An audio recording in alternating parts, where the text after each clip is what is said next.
Chris. Chris? Do you remember us? Yes. Yes. See? Okay. I see it. I just took a moment there. You Good look to so see you. different. They, get the haircut every 2 months, so I just told them just to buzz pretty much everything off and all that, so. I'm trying to think, did you have a Yes, tea last time? Okay. they have like a little single blade razor, so I just kind of, you don't like go past the stubble, you just kind of, Just do the best you can, huh? you just gotta go with that. Yeah. How are you doing? I'm okay, how about you guys? Good. Good. I did not expect to see this, that's for sure. Surprised. Yes. Well, let me put some fears aside. We're not here for what you might think we might be here for. Well, no, they didn't know what that's a computer room. I was like, I didn't know they had a computer room. Without computers. Exactly. So you remember, I talked to you, Tammy talked to you, Dave talked to you. We're all from Colorado. And so the last time we talked to you was a different situation, right? Our investigation was open and your case was open. That's completely different now. So your case is completely closed. Nothing about what we're going to talk about today has anything to do with an open investigation. So we're not here to get more charges on you or get any statements from you that are going to jam you up anymore, right? That's all done. So all of our cases are closed and the court case is closed. So there's nothing that we're going to talk about today that's going to get you in any type of more trouble at all. And so I wanted to make sure you knew that's not why we're here. Okay. But why we are here. So the three of us work from three different agencies, right? Quite a bit different. CBI, FBI, and Frederick PD. Different goals. And the things that happened with you kind of all brought us together. And as the months have passed on since everything happened, we just keep in touch with each other and we keep talking to each other. And we've all separately kind of said, did Chris seem unique to you? And me and Tammy have talked about this, Dave and I have talked about this. Did Chris's situation seem different to you? And we keep having that conversation. We can't quite put our finger on it, right? We think that your life leading up to all of the things that happened were very interesting to us. And for me personally, I don't know if you remember, but one of the last things you told me was, hey Graham, I'm sorry that I started lying to you. And that stuck with me for the last couple months. It's been ringing in my head, right? I've never ever worked a case like this where someone told me that ever. And so as I walked away, I thought, Chris is different. Chris is a little bit unique in that regard. So in talking with Tammy and talking with Dave, I said, what did you feel like when it all went down? When we were there, when we were talking to you guys, and we all kind of, in our own different way and in our own different wording, said it all happened a bit too quick for us, right? So when we saw you last, we were talking and talking and talking about your family, about your parents, about everyone. And then the next thing you know, for me and Tammy and for Dave, all of a sudden some patrol officers came in and arrested you. And that was far quicker than we had hoped it would happen. And you understand why that happened, and we understand why that happened. But it left us with 1,000 questions that we didn't get to ask. And then even more importantly, I think it probably left you with 1,000 things that you didn't get to talk about with us. I don't know if you feel that way or not, but and so that's why we're here today. We wanted to kind of talk to you a little bit more about everything. I think there's a lot of things that you didn't get to talk about, and so that's why we're here.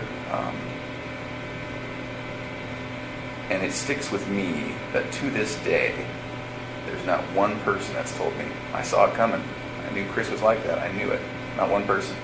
So it's interesting to me, right? Not one. So we want to talk a little bit about that. Some of the people that we work with, your family, Shanann's family, have said, if you get to talk to Chris, would you tell him some things for me? So we have that to talk about today, and it's good. I think you'll like it. I think it will give you some closure. And so really that's why we're here. Are you available to talk to us?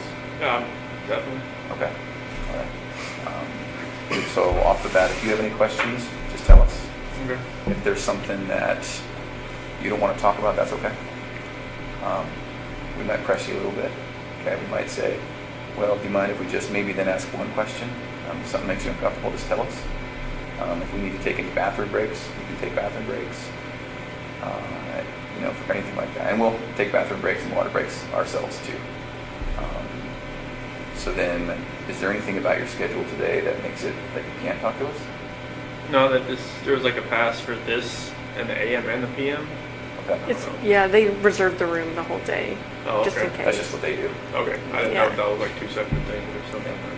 I think you have to go back for lunch to get counted for or something. Oh. Accounted for. Yeah, I think 11:30. lunch is like 11, but the count was like 12:15. So So in general, how is it here?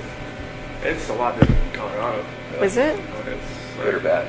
It's better, I think, because I mean, it's here. I'm actually around other people. I mean, in Colorado, it was just like I was segregated, and it was like pounding on the walls all night, screaming, and just telling me From other people? Oh, Really? they're just telling me like how I should kill myself and like what they're gonna do to me and just like all that kind of stuff. So Oh. it was today. This is a lot different because I mean, people here don't seem to. It's not like they don't care, but it's just kind of like they don't like judge you as soon as you walk in. Colorado was like they knew why I was there and that was it. They were just like if they had 1 second alone with me, it would have been Really? they would Gee, man. Must be out then. out of like what kind of jail. I don't know what it was like in DOC there, but like they had to lock down the jail for me to walk down the hallway. Wow. It will? Mm-hmm. So they had to make sure you were completely separated from anyone else. Jeez. Wow. Like I didn't see anybody else there. Like I was in the cell next to somebody, but like I never saw them. You just hear them. How did they know who you were? I don't know. I just they make phone calls in there too. Oh, okay. And they got the newspaper in there before I got in there. So Yeah. How is, have you been able to talk with family oh members? yeah, definitely. Yeah. Like Yeah. we get from 6 p.m. to 7:30. That's our on my unit's timeout. So we get used to calling at that point in time. Really? Mm-hmm. And do they charge you for it, or? Oh, it's just like it's like Securus or something. Mhm. Okay. And how do you make money to pay for that? They put money on the phone. Oh. So if I call, like if I was like to dial somebody's number, they'd have to have like a phone account set up. Oh, I Otherwise, got it just you. says restricted. And then so who you call pays for it? Yes. Oh, okay. Have you been able to talk to like family members and parents and all Yeah, that? my mom and dad, my sister.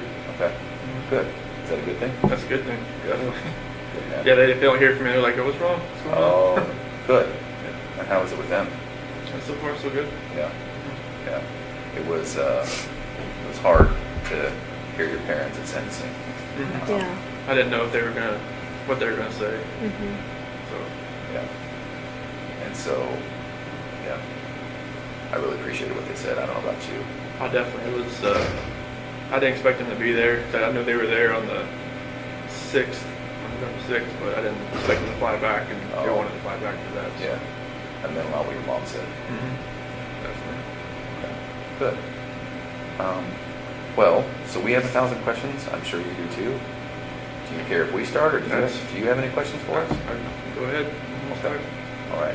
So one of the things that we're battling with is, and I won't make any assumptions today. So, are you aware that this was a national story? After a little while, it was. I didn't talk to my parents while I was in Colorado Okay. because I mean my attorney team told me, all right, no phone calls, no letters, no nothing. Okay. So like I made one phone call when I was in the segregation area there, but my dad thought it was like somebody like a news. Oh. Somebody trying to call. Oh. because So it he was didn't Colorado answer? number. Yeah, so he didn't answer. But other than that, Okay. I didn't talk to anybody. But from what some of the deputies were saying, that or my attorney team coming in and said, this is like they've got people from Australia, England, and all kinds of people trying to figure out what's going on. So. Did they send you any of the letters, like fan mail or anything? Well. I got letters, but I couldn't keep them Okay. like with me, so like I could read them like on my hour out. But it's like I got a bunch of just letters that had no return address and Oh. stuff that was just not very good letters. Yeah. So Okay. They came from a weird perspective, didn't they? From what we had heard. definitely there was one person I guess from Broomfield that was like writing like 4 times a week trying to come visit me, and then there was just a lot of people like writing that was like bleed through markers saying like you're a monster, all kinds of crazy Okay. stuff. All right. Well, I don't. We're going to talk about some hard issues today, but I don't intend to take you to a dark place today. Okay. I hope that when we're done, you'll feel better. I hope it'll be therapeutic. We're going to talk about, obviously, what happened with your family, and so that's going to be hard to talk about. I appreciate anything you can tell me about it. If you need to take time out, if you need to get a tissue, that's fine, right? I think it'll be very good for you. It'll be good for us. And so one of the reasons I asked about that national attention is we were aware that you were getting a lot of letters, a lot of interest, and then us personally as law enforcement, we got so many people who claim to have known you, claim to have been with you, dated you, slept with you, and 99 times out of 100 they were just crazy people, right? And so maybe that's a good place to start. Had you heard about any of that? John, well, she told me about some dude from Wyoming. Yeah. Trent? Yeah, Trent. that guy. That blew my mind. I was like, who the hell is this guy? And who told you about that? Attorney John Walsh. Oh, okay. Yeah. Do you mind if we talk about him? Yes. Graham and I interviewed him. You had to? Yes. A waste of our lives. Yes. So Trent, in summary, Trent came in and said, met you online on a dating app, had a few, casual but quick sexual encounters with you. And let me be very clear. Not only are we not here to jam you up today, we're also not here to judge you. And if there is anything like that, you can imagine we've heard way worse, way different, So if it's true, I hope that you can just casually say, yeah, I mean, this happened. It wasn't as bad as he said, but maybe this happened. So his story was met online, met you, and it was a time when you were experimenting with maybe men. And so he said he met a couple times, met his friends, went to an apartment, had a couple of meetings in a parking lot, and then that was basically it. Does any of that sound familiar? Okay. No, I never met the guy. Okay. All right. Yeah, he talked about being in your truck with your girls, like the whole 9 yards. So. Okay. No. All right. I've never even been to Wyoming, let alone Okay. driven up there to see someone. Yeah. And so this is maybe a weird question for you. Do you have any gay experience? No. Okay. Any interest? No. Okay. Never had a time experimented, wondered? No. Okay. Is it possible that he found you instead of you finding him? From what John told me, to find me on like a WhatsApp. Yeah. I don't even have that app. Okay. You had my phone, so Okay. you could probably, Yeah, we know. you could probably saw what app I had. But I've never even heard of the app, but Okay. apparently, like, he told me, like, I met him to do like a rehab center or something. Is that what he said? No, that was another guy. Oh, okay. Yeah. Yeah. Yeah, it was totally, I had no idea. So did you see a picture of him on the news or anything? John showed me a picture of him. Okay. He was like, well, this guy, I'm like, John was kind of, making fun of like, you know him? Sure. Okay. I'm like, no. So you saw it and you were like, no way. Yeah, I was just Big like- lips. Did you see his giant Yeah, lips? it was and- just like, I have no clue who this guy is. And he's somewhat memorable. I mean, Yeah. If you met him or talked to him or got to know him, you might remember. He was kind of meek, Yeah. but also a little bit flamboyant. Mm-hmm. Yeah, he did fake lip, or not fake lips, but injections. Uh-huh. He was very into skincare and makeup.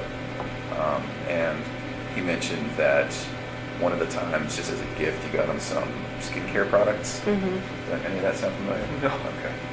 You can imagine all the stuff we're dealing with. Okay, so that's one. Mm-hmm. Trent Bolds. There was another gal that you were dealing with. Amanda McMahon. Have you ever heard that name?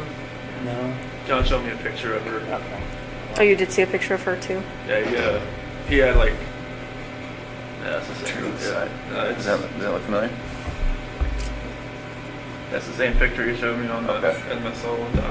I was looking, I was like, who's that? He's like, oh, you don't know her either? Yeah. I was like, no. Yeah. He said it was like a Chick-fil-A parking lot rendezvous or something. Right. And that's just not true. That's what she's No. claiming. Okay. Only one been one Chick-fil-A in Colorado. That was the one in Broomfield, Highway 7. Okay. That was it. Okay. Do you feel comfortable enough today to tell us if there were other people? Yeah, it was just Nicole. Okay. Yes. And that was it? Yeah, that was Okay. it. As these people have come out, for the most part, we've not given their stories much credit. They're just crazy people who want attention.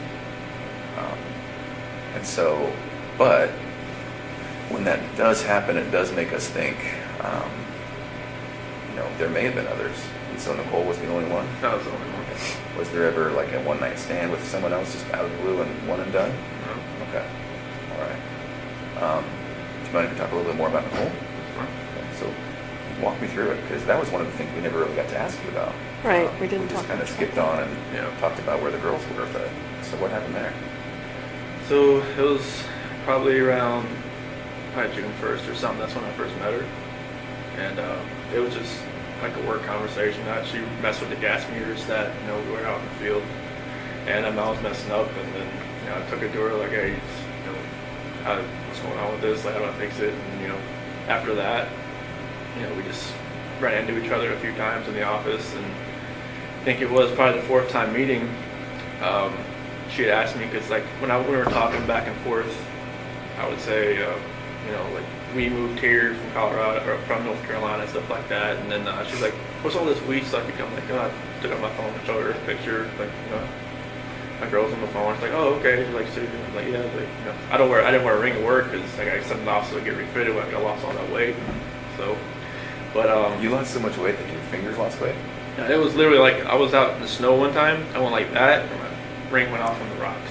So I was like, I was panicking trying to find out, like, I can't wear this anymore. But so after that, she left me alone for a couple days, and she texted me outside in the field. And then after that, we just kept texting back and forth, and it was just, just like she used to work in a little rig out in North Dakota, I think. And we just kind of trading the stories back and forth about what we did and everything. And then one day it just kind of went to a different level, and then I never thought I would ever go to that level. But she was talking about meeting up after we got back from San Diego. Yeah, we go to San Diego from the 22nd to the 26th of June, and we met up after we got back, and How did you guys meet up? at a park in Thornton. Thornton somewhere. And after that, we just kept seeing each other pretty much the whole month of July. So let me ask you this. You tell me if I'm wrong. You strike me as somewhat of a shy person. So when you guys were meeting, was it just kind of very initiatory, like flirting at first? Okay. From both sides? Yeah, Okay. it was just kind of like feeling each other out. It was kind of like, And so texts, any calls? more near the end of June, Okay. And what makes you remember that it's June that it happened? because we called each other before I left to go to San Diego. Oh, okay. All right. At first, did you think something might happen? I just thought it was just flirting. I didn't think it was actually like something that would actually happen. Yeah. Well, it's totally natural, right? I mean, everyone kind of flirts at work, right? Because the relationship between men and women is different. So if you're working with a girl at work, it's just kind of natural to flirt. I get it. I wish I was just out in the field more instead of out in the office those that month, but that's what happened. Yeah. I kind of see it in your eyes. That's kind of where the path started, isn't it? Yeah, I mean, if I was like, because when I went from like a rover to a field coordinator, like I would spend more time in the morning time in the office trying to get everything like situated where we're going to go, everything like that. And, if I was a rover, I'd be more out in the field, and instead of like coming to the office like for more than an hour. Right. It just gave me more time to run into her, pretty much. Yeah. Okay. What did she know about you? Did she know you were married first? She did once I showed her the pictures Yeah. on the phone. Yeah. On the, like, the home screen picture and everything. So was your wife in that picture, or was it just your girls? It was just my girls right there, but my wife was the lock screen. Oh. So she knew I was married and had kids. Okay. Are you aware that she said she didn't know you were married? What That's did you not- think about that? I figured it was like, just trying to save face, trying to, and something my sister said, it was like, just trying to keep things together. Yeah. Or just trying, she phrased it a different way, but just kind of like,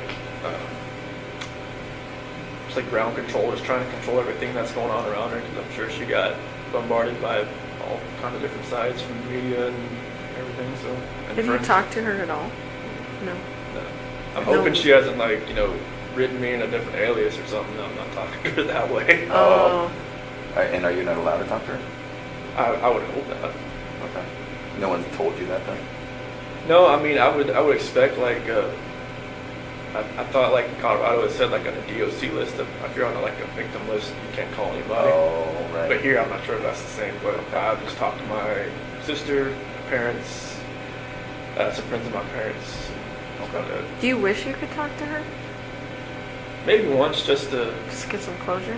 say like, hey, you know, just once, Yeah.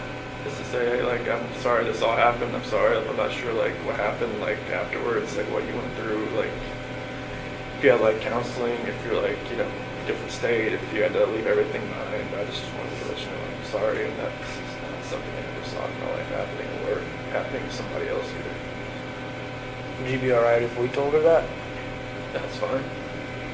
Do you want us to? Do you want us not to? And if she would want to even talk to you guys, then I'm not sure if you're still in contact with her, but I'm sure she'd answer your phone call more than an attorney phone call that she didn't want to go answer. Yeah. Oh, so your attorney tried to call her and she wouldn't answer? Yeah. Yeah, because I remember her phone number, but after that they figured out, I guess, where she lived. And they left a call, business card there. And she just, pretty much after like the 5th attempt, she said, stop coming around. Oh, okay. Yeah. Yeah. I'm sure she's getting bombarded like everyone else, so. And hopefully it's calmed down since, but I'm sure like, I just hope she can like move, like, I'm not, there's like normalcy for her, not since she's on the outside, but I'm hoping it can get that way at some point. I'm not sure if she had to leave Colorado or not, but I'm sure like, that would have been hard if she did. Mm-hmm. Knowing a darker was her dream job, so that's one thing I always like asked my attorneys is like, did she have to leave? Like, did she have to do anything at work? Because that was one thing. So she always told me that was her dream job. So, Oh, really? yeah. What does she mean? Like an oil company in the dark. I was like, you know, I mean, unless you're working for like BP or like ConocoPhillips or something. Oh, I see what you're saying. And the dark, I was like, you know, It's like big leagues. yeah.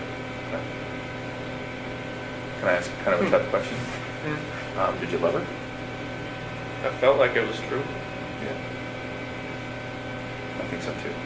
I think it was the same from her. Yeah. Okay.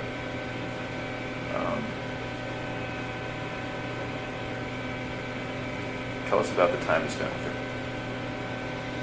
Well, I mean, it felt like it was, you know, I think like when you said like I was more like a shy guy, it's kind of like I've never like been pursued by anybody before. It's kind of like I was the one, you know, trying to pursue. Because like when me and Shanann met, it was like, you know, she was always like pushing me away, kind of like, you know.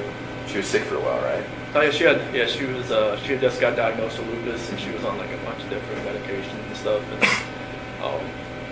it was like, I guess I wasn't her type. And You weren't her type? I wasn't her type. Okay. Cause like she told me like when she first, because we had met. She told you that? Yeah. You're not. I remember you telling me that. Yeah, it was like, you know, when we first met, like it was at a movie theater. And my cousin's ex-wife set us up. You were dressed like shit, weren't you? I didn't. I think that's what you told me. Yeah, I didn't know like that. They didn't have any games? So she was fancy and he was in like shorts and tennis shoes or something, right? Shoes and like I should have known the doorman, you know, was in a suit. And I was just like, this isn't good. And like Was when it at the theater? It was a fancy theater, right? it was Kinda? in Charlotte. It was called the Epicenter, and apparently they give you like champagne and all kinds of stuff. Oh, this is a fancy date night theater. Yeah. Yeah. I think he Movie came. theater. I think he came like he was going to a Like I was Cinemax, like like I was going to a bonfire like a or something. AMC. Like a play theater? No, it was like you like we Movie just watched theater? a normal movie, but like you can like drink champagne and like Yeah. have like, you know, a Jack and Coke inside the theater and just Yeah. sit there and just whatever. But like yeah, when she first saw me, she was like, I should probably just turn and talk to the bartender a little more. And I was like, no, I'm not you're here to meet.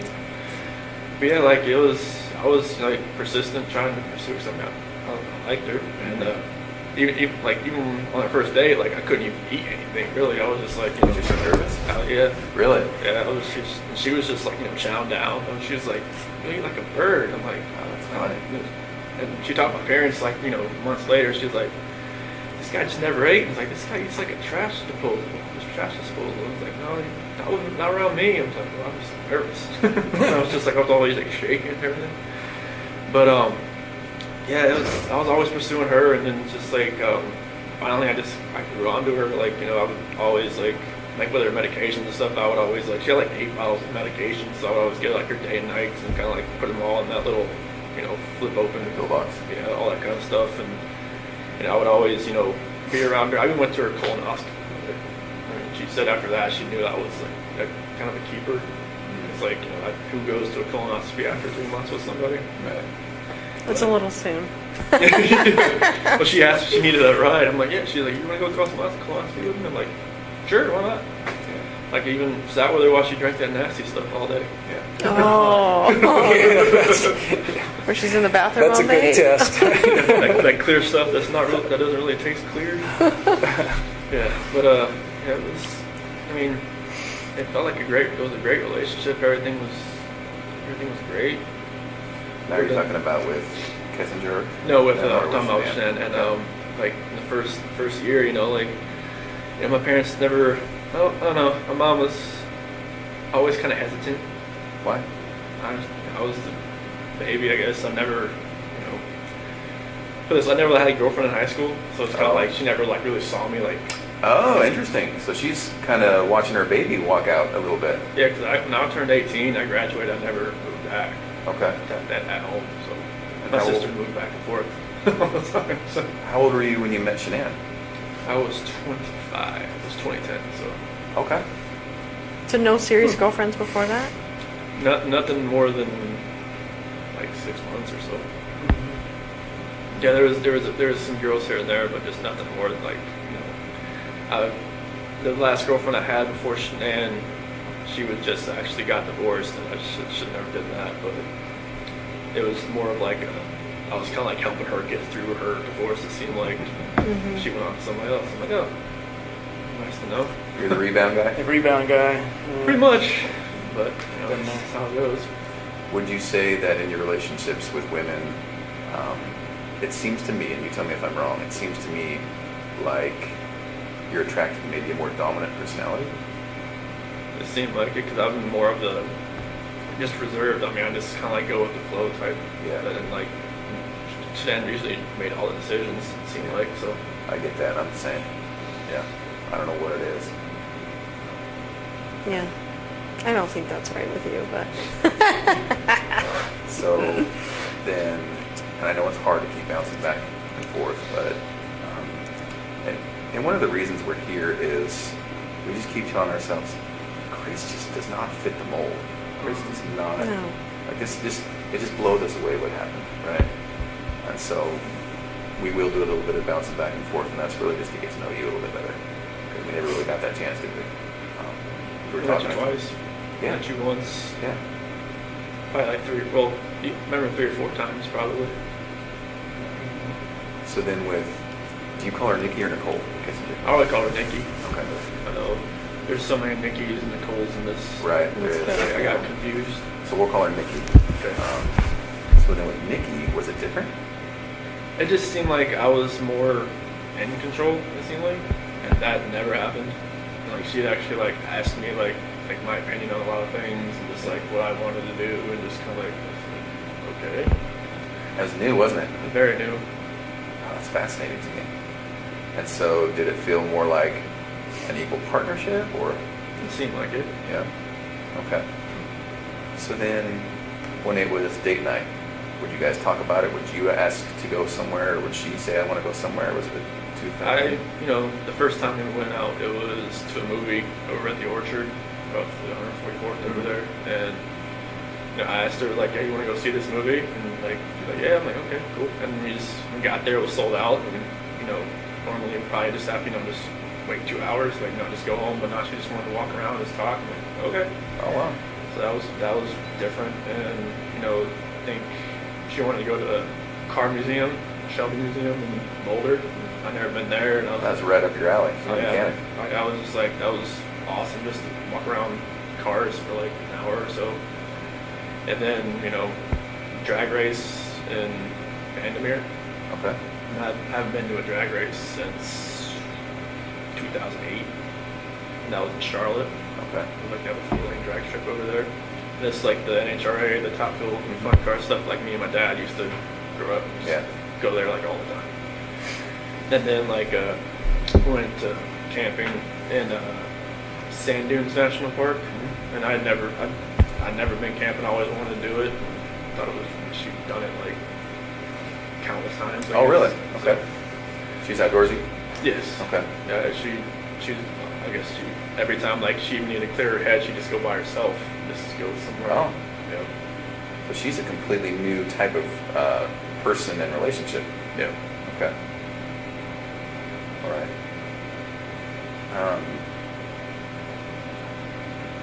What were you thinking this whole time? Like, in the back of your head? In the back of my head, I was just telling myself, what are you doing? Like, every time, I open up my phone, I can see pictures, and, like, of my wife and my kids, and just like, what am I doing? And then, like, every time I was with her, it seemed like I didn't think. It seemed like it was like a blinder that was in my face. Oh. And it just, like, every time I look back on it, like, like I have pictures of my wife and kids and myself. And like every night, or every morning, every night, I just, talk to them, say like I have like this book I used to read for CC, and I remember that book, so I read that to them like every night. And like there's some scripture and stuff that I read to them, so I just try to think back, like I wish this never happened. And just like I wish that blinder wasn't on my head, wasn't in my eyes. That would have seen what was going on. Like, I was having, like, everybody said, oh, you're just out there having fun while your kids, or kids and wife are on vacation. I'm just like, no, it wasn't like that, but it seemed like that's what it looked like when, when you're going, when you're going to camping, going to drag race, going all that other stuff that you have fun doing, but you're with somebody else. It's not your family. It just didn't seem right. With her, it just didn't seem like I could even see that anymore. Yeah. And I was there at her house pretty much every night.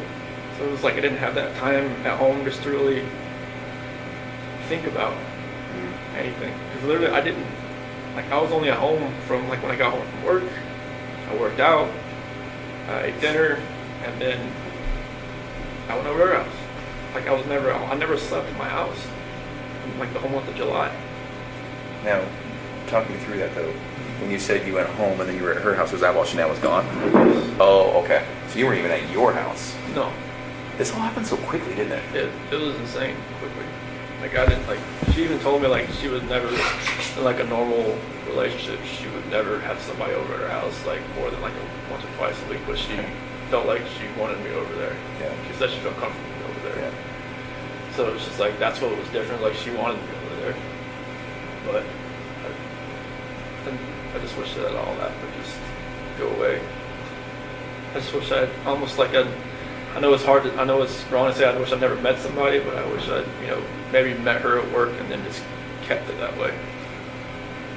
I think if we had a time machine, I don't think this would happen again. Because some people, when this happens, you're like, well, if it wasn't this time, it would have been next time, or it would have been the next time. It just wouldn't have happened with you, would it? And it happened so quickly that you tell me if I'm wrong. You're not the type of guy to take control sometimes when you need to. Yeah, It seems like that's just what happened. Yeah, I didn't take control of this situation. It was just like the situation controlled me. Right, it just happened. No, I get that, man. I'm somewhat passive myself, and it's like, there's situations where I'm like, well, why did I let that keep going?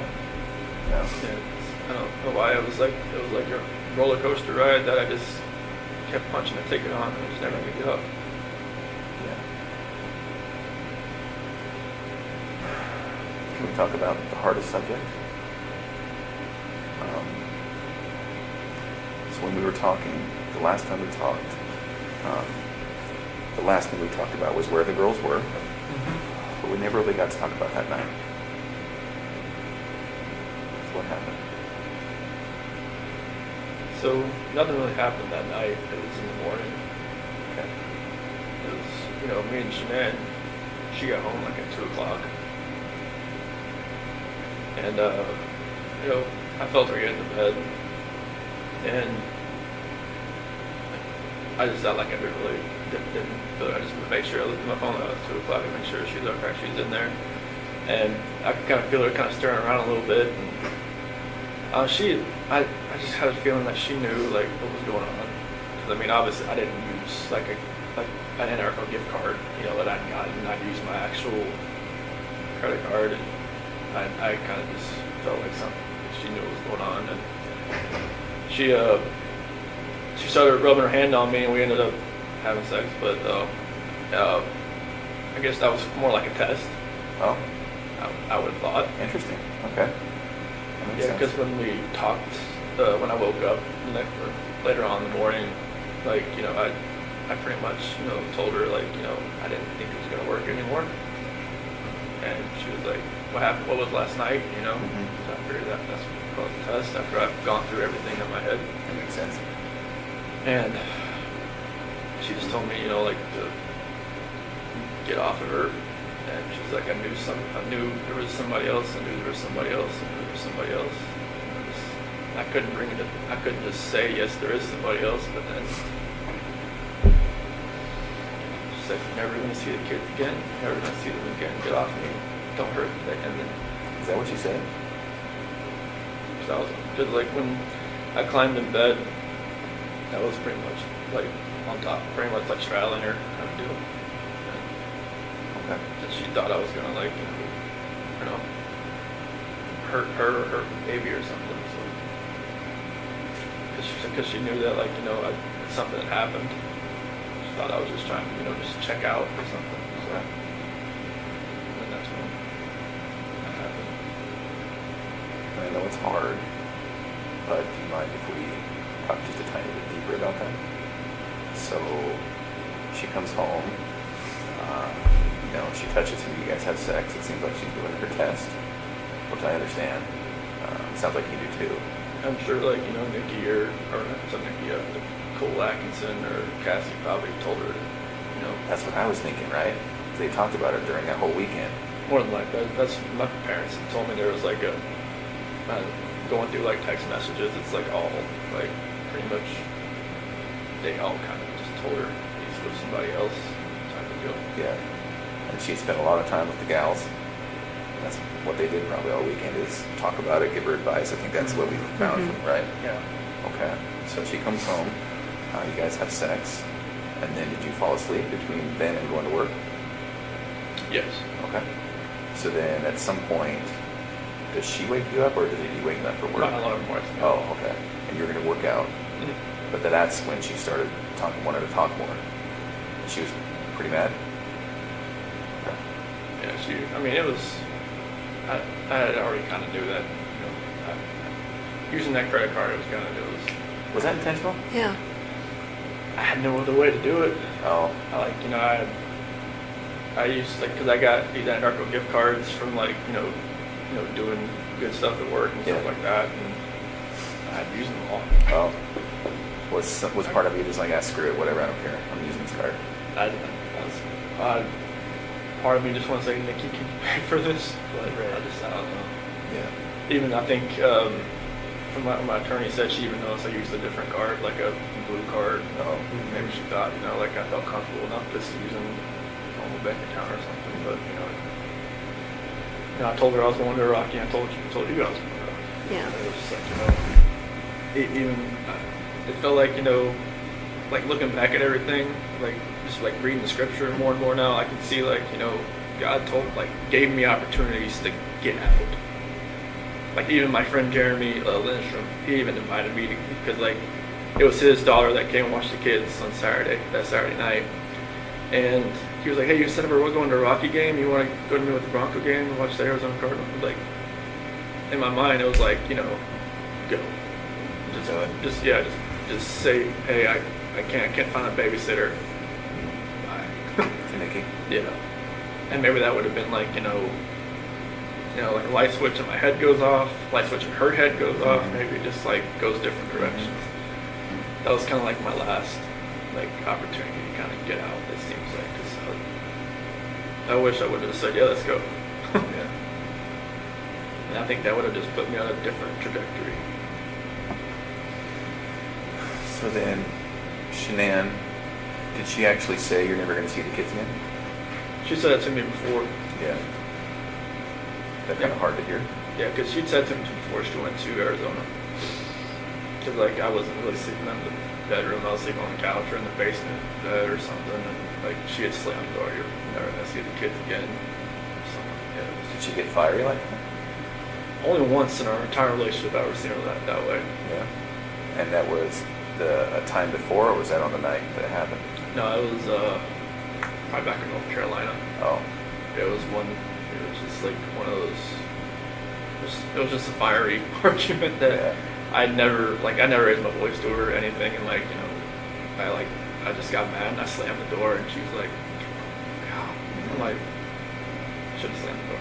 Was that when you were in North Carolina that last week? No, it was like Previous to this that? is like 2010, 2011. Oh. It was like early. Okay. In her old house. Before kids? Yes. Were you dating or were you married at that point? Dating. Oh. Yeah, it was just like I don't remember what it was about. I think some girl maybe texted me like from my past or something, and like I was just like, "What is this?" And she was like, you know, "Don't have that happen again." And I'm just like, "The heck, I can't have friends. Right. They're females. Like I don't even talk to this woman anymore." Right. And it was just like, nope. Was she fiery? Did she have that Italian blood that her mom has? Good Lord, yes. Was she always like that, or was she? Did she snap at things? She wouldn't snap at me, but you could tell, like, you know, something really irked her a little bit. Yeah. It would come out. 0 to 100 type thing, or what? Zero, like, 200. Oh, interesting. She gets acclimated about something. She's like, all right, it's gonna happen. Well, that's why she was probably so successful at Thrive, right? Oh yeah, like she had done a couple other like direct sales business, but this one was just like it was different. Why?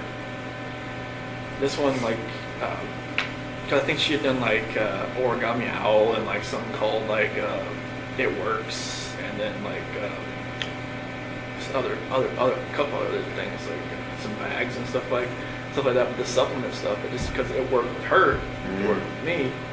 She's like, okay, I can kind of like use this as like, all right, this is what it's doing for us. Yeah. And then like after a little while, like she could see how like people are above her, how it was helping them, and then it was just like trickle down effect. And it was like a good system about like, you know, commission wise and everything was just, she could use all the business IQ she has from running those cell phone shops and from the Dirty South custom shops and all that. I mean, she's business minded. Yeah. She knows how to do an accounting book like the back of her hand. So it all just like fell into place with all that.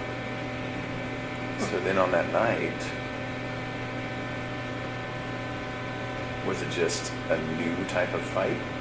It was Never had, or what? What happened? Yeah, it was a totally different type of fight. It was like, you know, it was just felt like, I don't know, it was more anger than anything else. Like there was emotion to it at first, and then it just felt like it was just anger. It was just like, you know, like there was no love there. It was kind of like what we were saying, what she was saying. It was just like, it's almost like we knew like something was combating at each other, and we didn't know. Like it wasn't ourselves. Really? No. Anger from you or anger from her? I think it was more anger from me and more like desperation from her to, because she wanted to fix it. Yeah. She knew if something wasn't right. Like, you know, like when the whole thing with my parents happened with my parents called it Nutgate. What happened? Nutgate. What's that? With the peanut. Oh, nuts in the yeah. bowl or whatnot. Incident. Oh, with her family? Yeah. Yeah. Pistachio ice cream or whatever. Yeah. it was. Yeah, they people Nutgate, somebody call it nut. I haven't heard that. I haven't heard that either. Yeah, I guess what people are calling it. Okay. But that was like another out. Like, you know, maybe I could have just like stopped everything with Nikki and just kind of concentrated on helping like whatever happened there. Because Okay. like Shanann had a story, my mom had a story. Like, I don't, whatever happened, I probably asked my 10-year-old nephew. Probably can tell me what actually happened. Well, and they both have their feelings for good reasons, and they both didn't see it the other person's way. And Yeah, and like maybe I didn't talk to my parents from then on until like August 6th. And like, you know, my dad took that whole week off. you didn't talk to your parents from then on? Yeah. Oh, Okay. Yeah, because like Shanann was like, do not talk to them, do not call them, do not do anything. Is that what she said? Yeah, and the Cece's birthday was 17th, but I think the actual birthday party was like a couple days after, In August? July. In July? Yeah, and like my mom or my dad was gonna go, but then there was like a post on Facebook about allergies and stuff like that Shanann had made, and my dad was like, no, I just can't do it anymore, just like because He perceived that as her taking a shot type thing? yeah. Okay. Like, she always says she never, put those posts directed at anybody, but she had a method. If you read them, you know who she's talking about. She had a method to the madness, and you can see it. Mm-hmm. But I wish I could have just took more time just to fix that. Because I wanted my parents to be involved. Like since like the whole wedding thing, and then up to that, it was like, my mom, and my sister were always like, combating with Shanann combating with them. My dad was always cool. Like he's just like me. He's just like go with the flow. Like I just want everybody to get along type deal. Chicks, man. I loved your dad. Ronnie's the best. Isn't he? I So- loved your dad. I'm sorry, keep going. That's cool. I just wish I could have like just when we were at the beach in August. Like my dad was supposed to take the whole week off just so we could see the kids and like see me and like grab a cookout at my sister's house or something. And then, but we just pretty much spent 5 days at the beach, and Shanann had like booked it so like I mean I don't want to say like punishment for them not to see the kids, but like I wanted them to see it, see them. I wish I could have fixed all that. And I even like when I was at the beach, I told Shanann that it was more like what was going on was more like I feel like because my dad's not here, I feel like I've lost like something in my life. I haven't been talked to him for 3 weeks. I haven't been see the kids for 3 weeks, on FaceTime or anything. And I wanted them to be able to have that relationship again. And she was pretty much gung ho, like she tried to kill my daughter by giving her pink. I was like, I don't think she gave it to her. And that was that her stance? Is that your mom? Put something in front of Cece.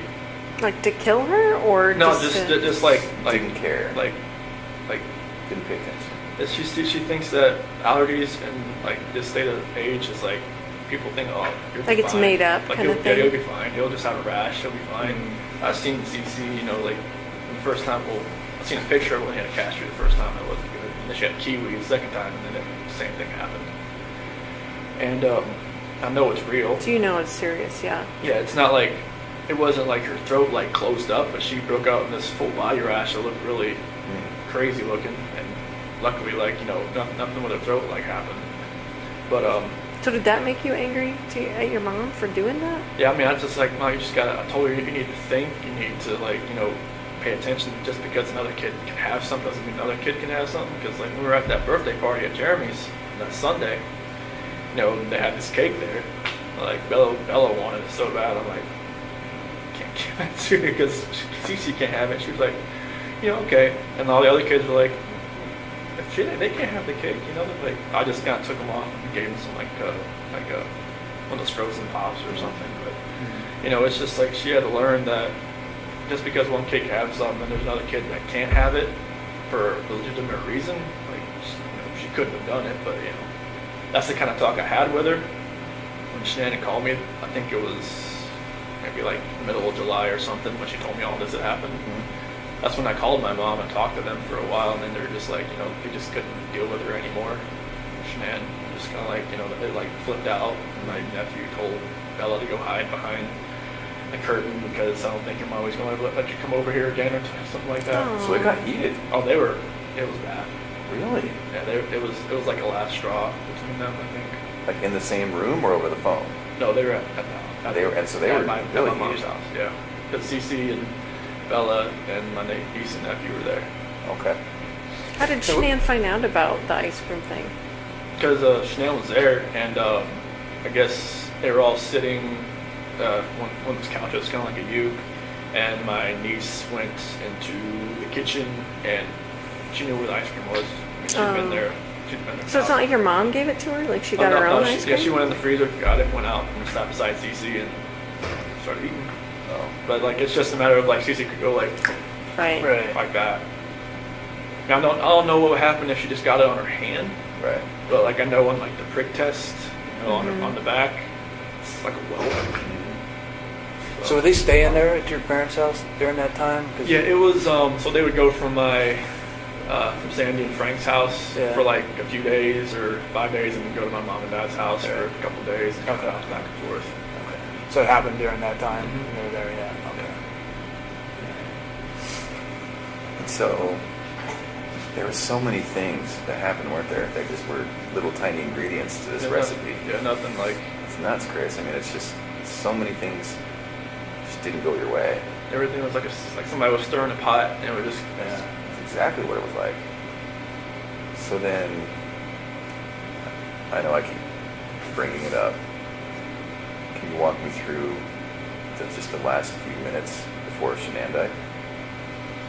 It was pretty much just like I had gotten dressed for work, and then like we started talking. Did she come to you? No, I was just right there in bed. Oh, I just, okay. Yeah, so I was just like I got my blue shirt on, my jeans and everything. You ready to go?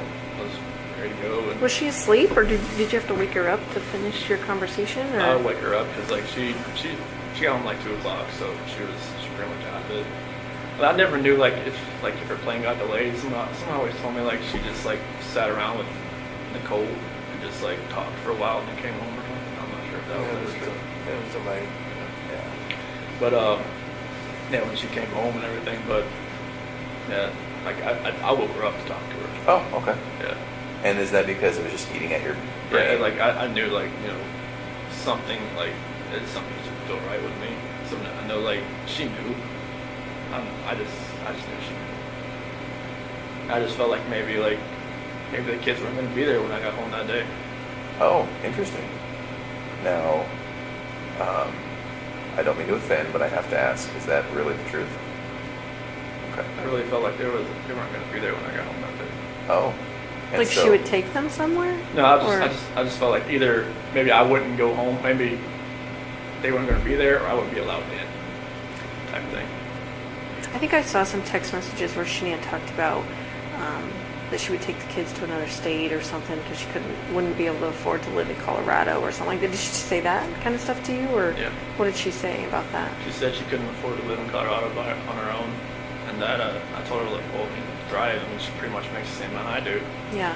but she said she wouldn't want to try, just because Colorado just price of living there was a lot higher than North Carolina.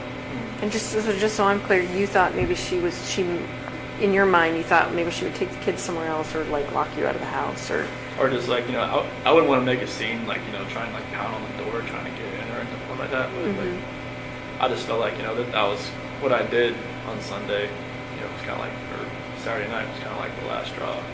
Kind of like going out with somebody and using an actual bank account card and just like not trying to hide it at all. So walk me through it though, because she comes home, she touches you, you guys have sex, you fall asleep, then you wake up for work, all natural, all, a normal day's work type thing. Yeah. What was it that made you think, I just can't do this anymore, I have to talk to her?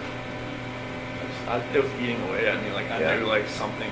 I knew everything that I did. Like I know like when I was with Nikki, it was different. Like I wasn't even like in the realm of I'm a dad, I'm a husband type thing.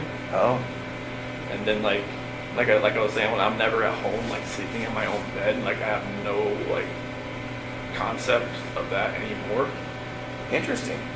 It So was in your kinda- mind and heart, you can moved on.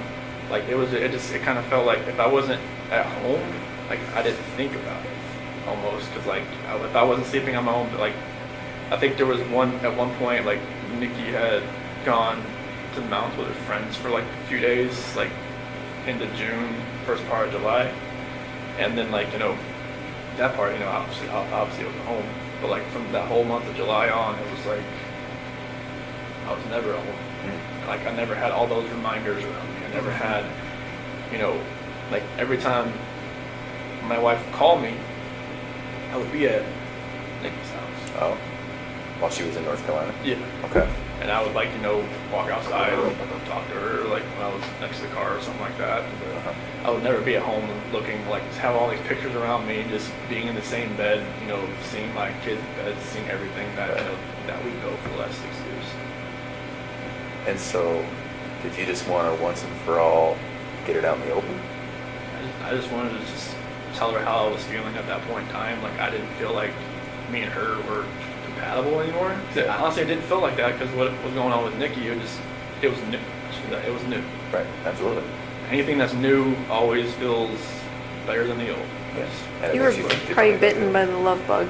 Yeah, That's how a lot of therapists talk about it. Yeah. But it was just like, I never felt that. I mean, even like with new relationships in the past, like it always feels different, like, the first couple weeks and then, but it just, with someone Nikki felt different. I don't know what it was. Maybe it was just like you said, like, I was more in control and like, it was more of like, maybe more of me coming out. Because Shanann always said, like, it always seemed I was more myself around other people, like, her cousin Cody, like,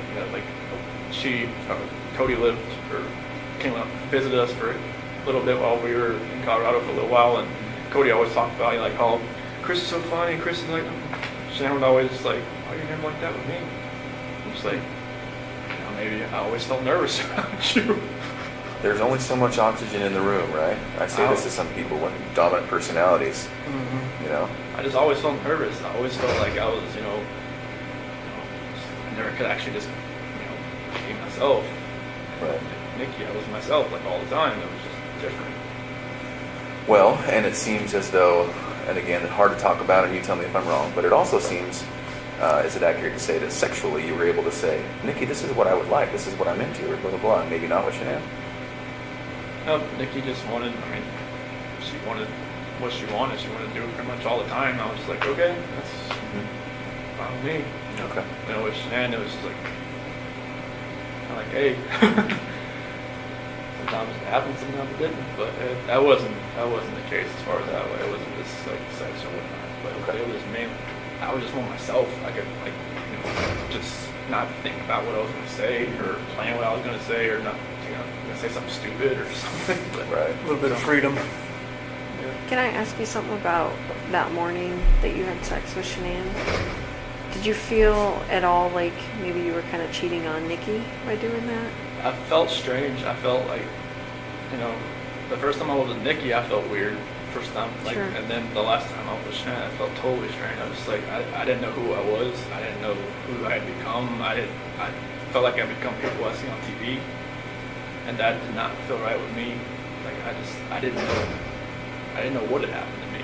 So Nikki even asked me, like, have you done this before? Have you ever strayed away? I'm like, I've never even thought about it. It's like, what's different? It's like, I guess it's just you that's different, because I've just never actually, like, I've seen girls smile at me before, never done anything about it. With her, it was just like, it's like she had a leash on me and she tugged me away. As soon as she walked, I'm like, what the heck, what's going on? So, Well, and Tammy brings up a very good point. I wonder if that last time with Shanann having sex had somewhat of a role in you thinking, like a trigger? I gotta do something, I gotta say something, we gotta have a talk, something's gotta change. Is that accurate? Yeah, I felt like it was like maybe like a trigger point or something, like you hit the push button on a bomb and it just blows up. Right. Just something in my head was just like something was irking. Just like I had to say something. Okay. So then exactly what did you say and what happened? So when I woke her up, and just like, hey, we just gotta talk. Okay. And I told her, I don't feel compatible. I don't feel like this is gonna work. I just, I don't wanna, like, can we cancel a trip to Aspen? And she had booked a trip that week Oh. to go to some like mystery 4-star luxury hotel or something. Just the two of you or the whole family? Just me and her. Okay. And she had Amanda Thayer couldn't watch the kids that weekend or something. Okay. And I was just like, can we cancel that? Can we like do something? Like, from what I remember, I even said, can we move to Brighton just to get away from like this house? Oh. But like, I'm not sure if that was like in the beginning or the end of part of the conversation or whatnot. I conversation went so many different ways. Like they'd gone from like staying together to not staying together to just like all of the above. Okay. So this is half an hour, what? Definitely not more than half an hour. I don't think. Okay. I don't think. Are you crying? Is she crying? It's back and forth. It's like, you know, she's got, you know, mascara. She didn't wash her face when she got home. She had makeup on still, so mascara was running all over her and stuff like that. And yeah, it was nothing about that conference. I just wish I could take all of it back. Just the whole Nikki thing back, everything. But So then when did it turn? as far as that conversation, it's at the end when I was telling her, like, I told her I didn't love her anymore. That's when it happened. What happened? She told me to get off her, and then I put my hand on her. Okay. Did you say she said something like that you were hurting the baby or something? That was before that, because when I was straddling her, it was kind of like around her waist type deal. Why did you get on her like that? I just when we got on the bed, that's just where I got on. Is that so she would listen to you? I felt like, I mean, she could probably listen to me just laying beside her, but I got on top of her. And every time I think about it, I'm just like, did I know I was going to do that before I got on top of her? I don't know. Really? That's an interesting thought, Chris. Mm-hmm. You don't know if you knew. Just like everything that happened that morning, I don't know, like I try to go back in my head, I'm just like, I didn't want to do this, but I did it. And everything just kind of like, Felt like you had to? it just felt like it was, I don't even want to say it felt like I had to, it just felt like there was already something in my mind that was implanted that I was going to do it, and I woke up that morning, it was going to happen, and I had no control of it. You never thought about it before? It was just like, I don't want, like when, like you said, like in the sentencing hearing, that prosecutor said it takes 2 to 4 minutes for something like that to happen. Like, why couldn't I just let go? I didn't. Oh, that's interesting. Okay, I just let Was go. it feeling like it was in motion and you just couldn't stop it? Yeah, it was just like, I don't even want to know what she saw when she looked back at me, honestly. Did you look at her? What was she doing? She wasn't fighting. Why do you think she wasn't fighting? I don't know, maybe she was praying, maybe she was just... Now I read the Bible, it said, like, or the scripture that says, don't forgive these people for they do not know what they do. Mm-hmm. Maybe she was saying that. I don't know what she was saying in her head, but she, like when you guys told me, like, take off your shirt and check for defensive wounds, and like, there wasn't going to be any. She didn't fight. I don't know why. Like she didn't grab, could she grab your arms or were her arms pinned down or? Not that I remember. I don't think so. I mean, I don't think like I moved to where my knees were around her arms or anything, but it was just kind of like when I got on top of her, we started talking. That was it. It's kind of like in my head, or like in the back of my head, that was going to happen, and just like at the end of the conversation, it was just like, that's what happened. I just wish I could have let go. Did it seem like it was that long? 2 to 4 minutes? How long did it seem for you? Almost kind of felt like it was longer almost, because it felt like time was standing still. It's kind of like I just saw my life just disappearing before my eyes, but it just like I couldn't let go. It was like somebody else, like if you picture somebody else around you, holding your hands, holding you, keep you from not letting go.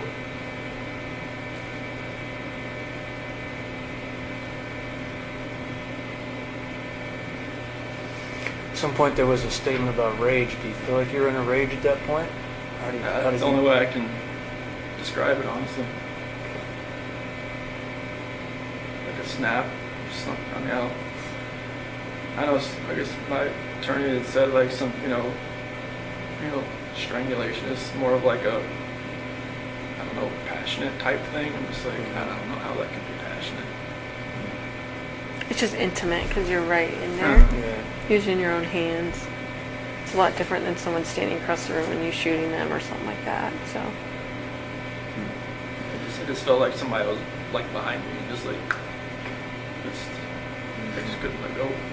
It's interesting to me because there was a lot of things in your life that were like that, right? Where you're just like, maybe felt out of control, or maybe felt like, I don't know why I couldn't take a step back, or, you know, like even when you said, when your buddy was like, let's go to the football game, you wanted to say yes, you just couldn't. Yeah, I wanted to. Like, I hadn't been to a football game since North Carolina, so I was just like, yeah, sure. Like, I wanted to say that.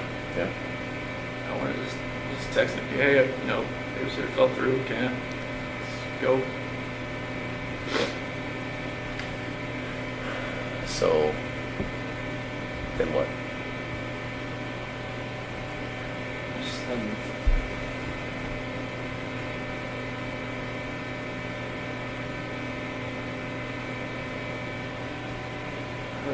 after, you know, Shanann was, I guess, once she was gone, it was just like, I didn't know what was going on. It's like, it was like a traumatic, I don't know what you call it, traumatic event type, and everything, and like, I was shaking, I didn't know what had happened.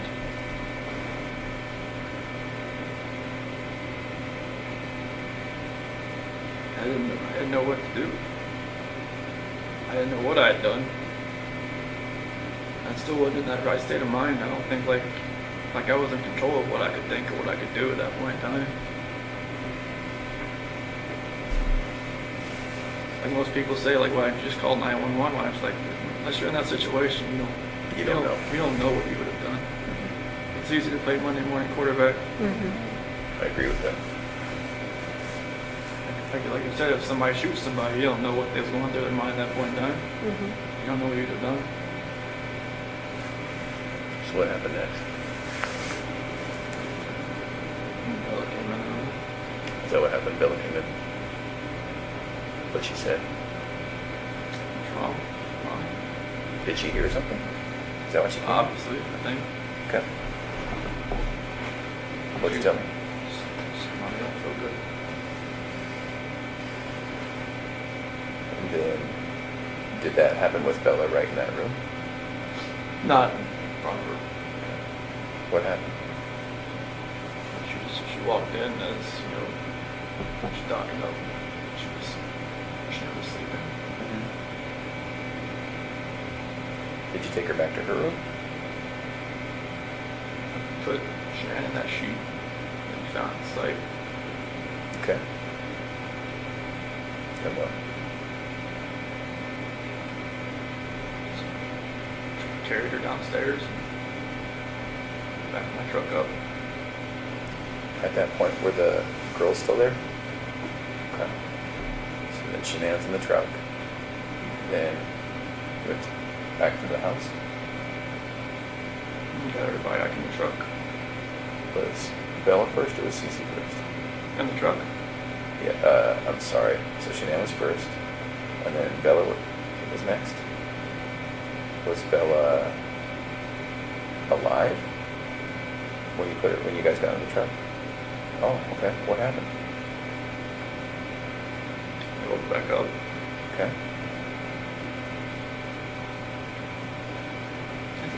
I don't really want to talk about this part, honestly. Okay. Those are my kids. This is my baby. I have to talk to them every night. Help us get up. Okay.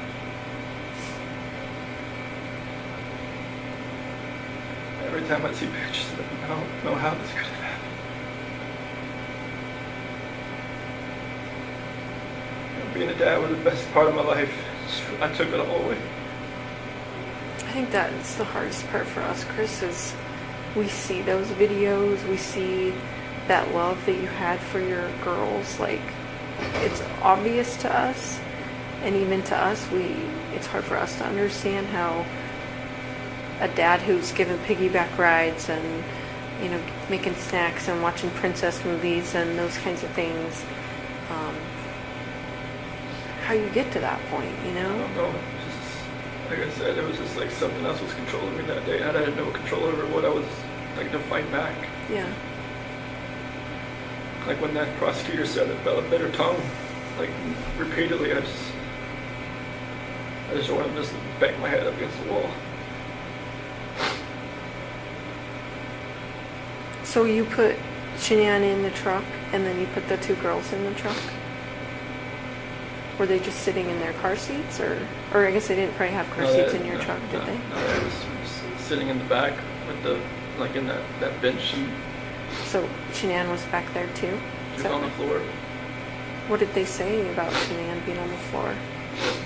Mommy, okay? What'd you tell them? She'll be fine.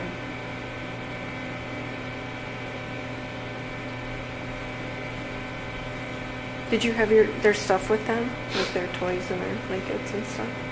They had something with them that they carried. One of them, I think, in CC and Bella had like a blanket or something with them, like a pink blanket. Or what about the dog? I think one of them had a dog, right? That talked, or dog. yeah, CC? Yeah, one of them had like a little barking dog. Was that with you too? Do you know? I think it was. Trying to. It's hard to remember. Like if Yeah. they had like the big blanket, small blanket. So, I think I saw on the video that you put a gas can or something in the back of your truck. Is that right? Did you have different plans when you put that in there? I don't know what was going through my head. I felt like maybe I could just get rid of myself at the same time if I was doing all this, honestly. Yeah. Did you just think about that? What'd you think about that? I felt like I deserved to live after what had happened.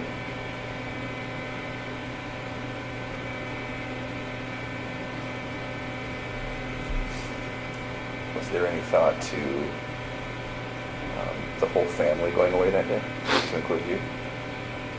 After everything happened, that's the definite thought. Yeah. See, it's interesting to me. We had all kind of wondered if there was a point when you were all together, and if you were all going to pass together.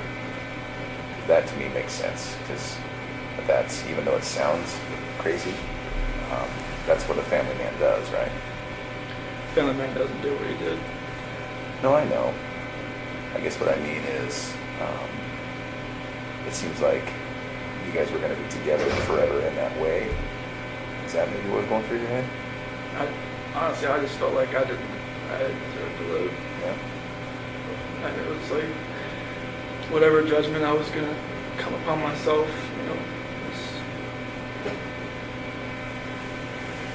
I just didn't deserve to be on this earth anymore. Mhm. What happened? Okay. So what made you not do that? Do you think?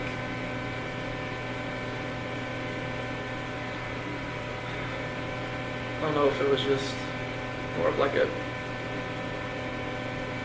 because with the site, maybe it was just more of like I would have hurt more people than just me and everybody else. Like I know there was other people out there, not like at the site, but other people like maybe out in the area. Like I didn't want something like on the site to catch fire and blow up, and then other people around would get hurt in the same. So you were thinking initially about starting a fire out there, or an explosion or something, or? Just no, not for that. Just like maybe I could just take care of myself and that would have been it. Wow. Gasoline, that's the only thing you do. I mean, I don't have a gun. I don't have anything like that. It's not like you just commit suicide that way. But it's So just just like, to blow yourself up? I or mean, what? it was just I wasn't thinking. Yeah. I don't. Yeah. I don't have weapons. I've never hunted before in my life. I don't know what. I mean, nothing was right that morning. Yeah. I remember you kept telling me that. You kept saying, I didn't know what I was doing, Tammy. I didn't know. Like, Yeah, when you asked me I about the remember- sheet, like what were you doing? Like I don't know what I was doing. Yeah. I think you were just like in automatic mode, or it seemed like. So did you drive straight out there? So what were you thinking on the way out there? It's kind of like what I'm doing right now. I'm just like, nervous, shaking, not knowing what's gonna happen. Yeah. Like I know like my life is completely changed. I don't know like what's happening. Like honestly, like I try to picture that whole ride, like it's like 45 minutes to an hour ride out there, and it's just like, couldn't I have like saved my girl's life?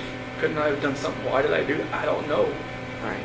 Like this is my flesh and blood. This is like what I wanted all my life, was to be a dad, just to have, you know, kids, and they love me, they, you know, all that, and it just nothing made sense. Right. Like the oil tank, nothing made sense. I'm just like, what the doing? Mm-hmm. So what happened when you got out there? I took Shanann out just to a place off to the site, Mm-hmm.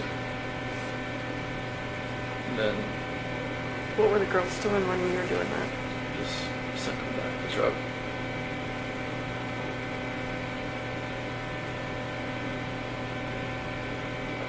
And then what happened after that?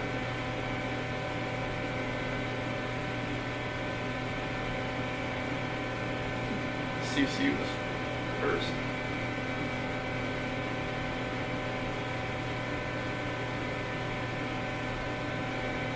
She did have a blanket. She had a blue blanket. A Yankee blanket.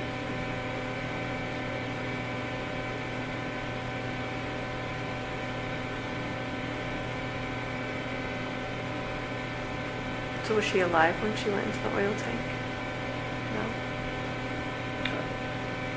I put the blanket over her head. And that's how she passed. Couldn't breathe. I put the blanket over her head. I didn't want to. No.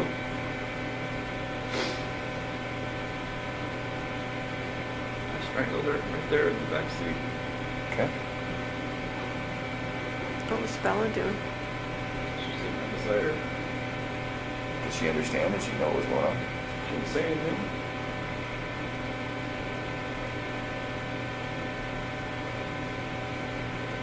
And then the same for Bella?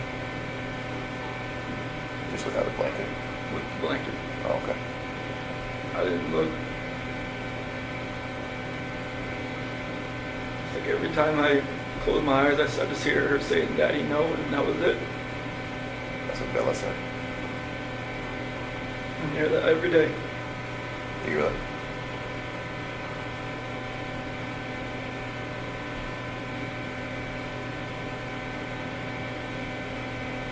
Sorry, man. You know, sorry doesn't really take anything back that hit. I know. Is it possible that in your mind you didn't want them to suffer throughout their life? Was this like a mercy thing? I mean, you can say that like after the fact, but it was just like, I don't. You didn't feel like that during it? I just didn't. I felt like it was just like an anger with Shanann, with everything, that I was just taking it out on everybody that was in front of me that morning. Yeah.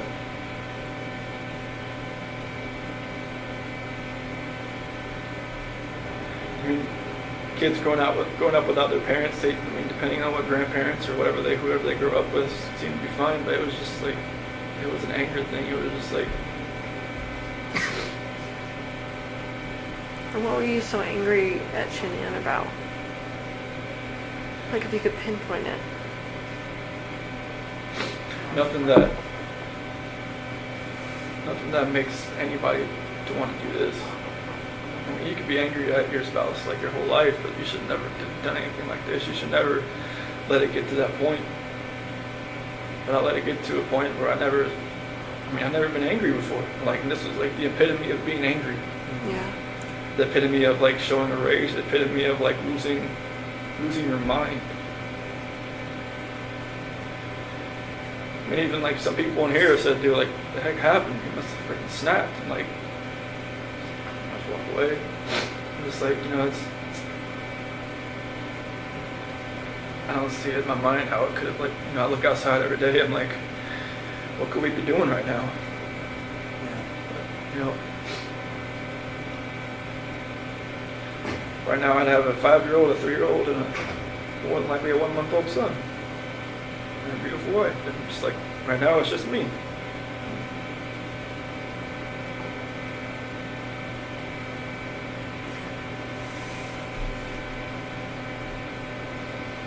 watched that video of you finding out that Shanann was pregnant, you don't seem excited. You seem like kind of in shock Scared. and yeah, like, oh fuck. Like, Well, it's it's- already complicated and now this. Well, it's like when we had talked about it like a couple weeks, it happened fat. Like with Bella, it was like we almost gave up trying, and then she bought me like a supercharger for my car.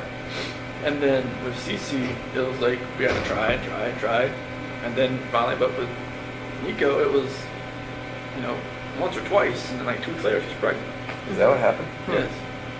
It's just like it was more of like surprise, scared. I'm like, wait, what? Like we just talked about this.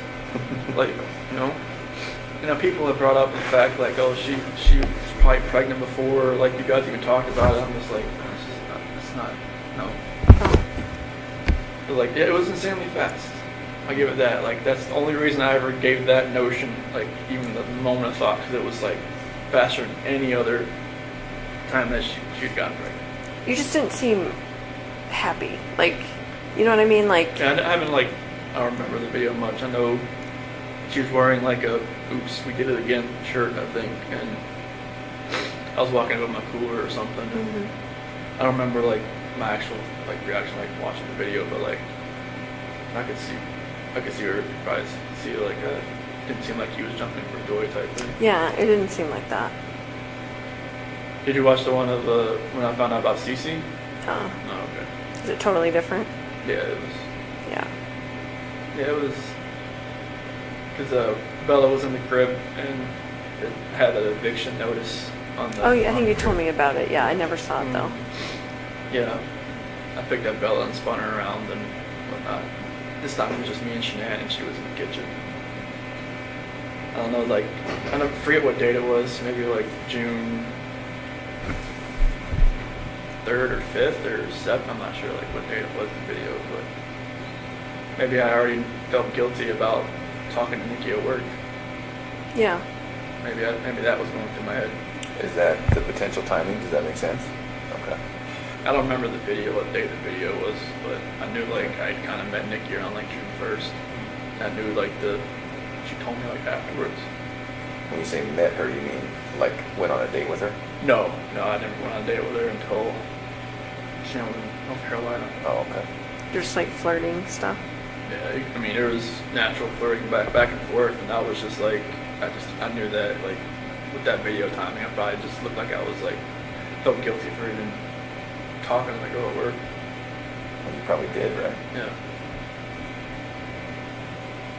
Did you guys fight before, you and Shanann? I know you talked about like not really raising your voice and stuff. Was there?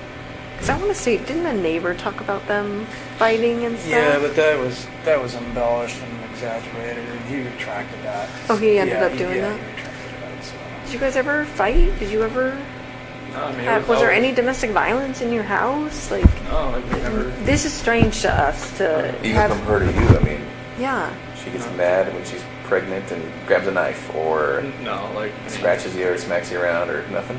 No, she's never like nothing. Okay. That's what makes all this even more hard to understand from my standpoint, and from yours too. Yeah. Did she ever belittle you at all? Did you ever feel that way, maybe? Was that? Did she ever make you feel like she belittled you, or you felt belittled by her? I mean, there's always points like in a marriage where like the dominant person like takes control of Sure. everything, but like I was just my whole life I just kind of went with the flow. Like Yeah. I never like put myself in the center of attention. I didn't want to be. Yeah. And I just wanted to be in the back row. Mm-hmm. So I mean, if she did belittle me, I couldn't pick an exact point or time. She never really felt that way, right? No, I mean, Yeah. I mean, I always knew I was like, the introvert, and she was the. Right.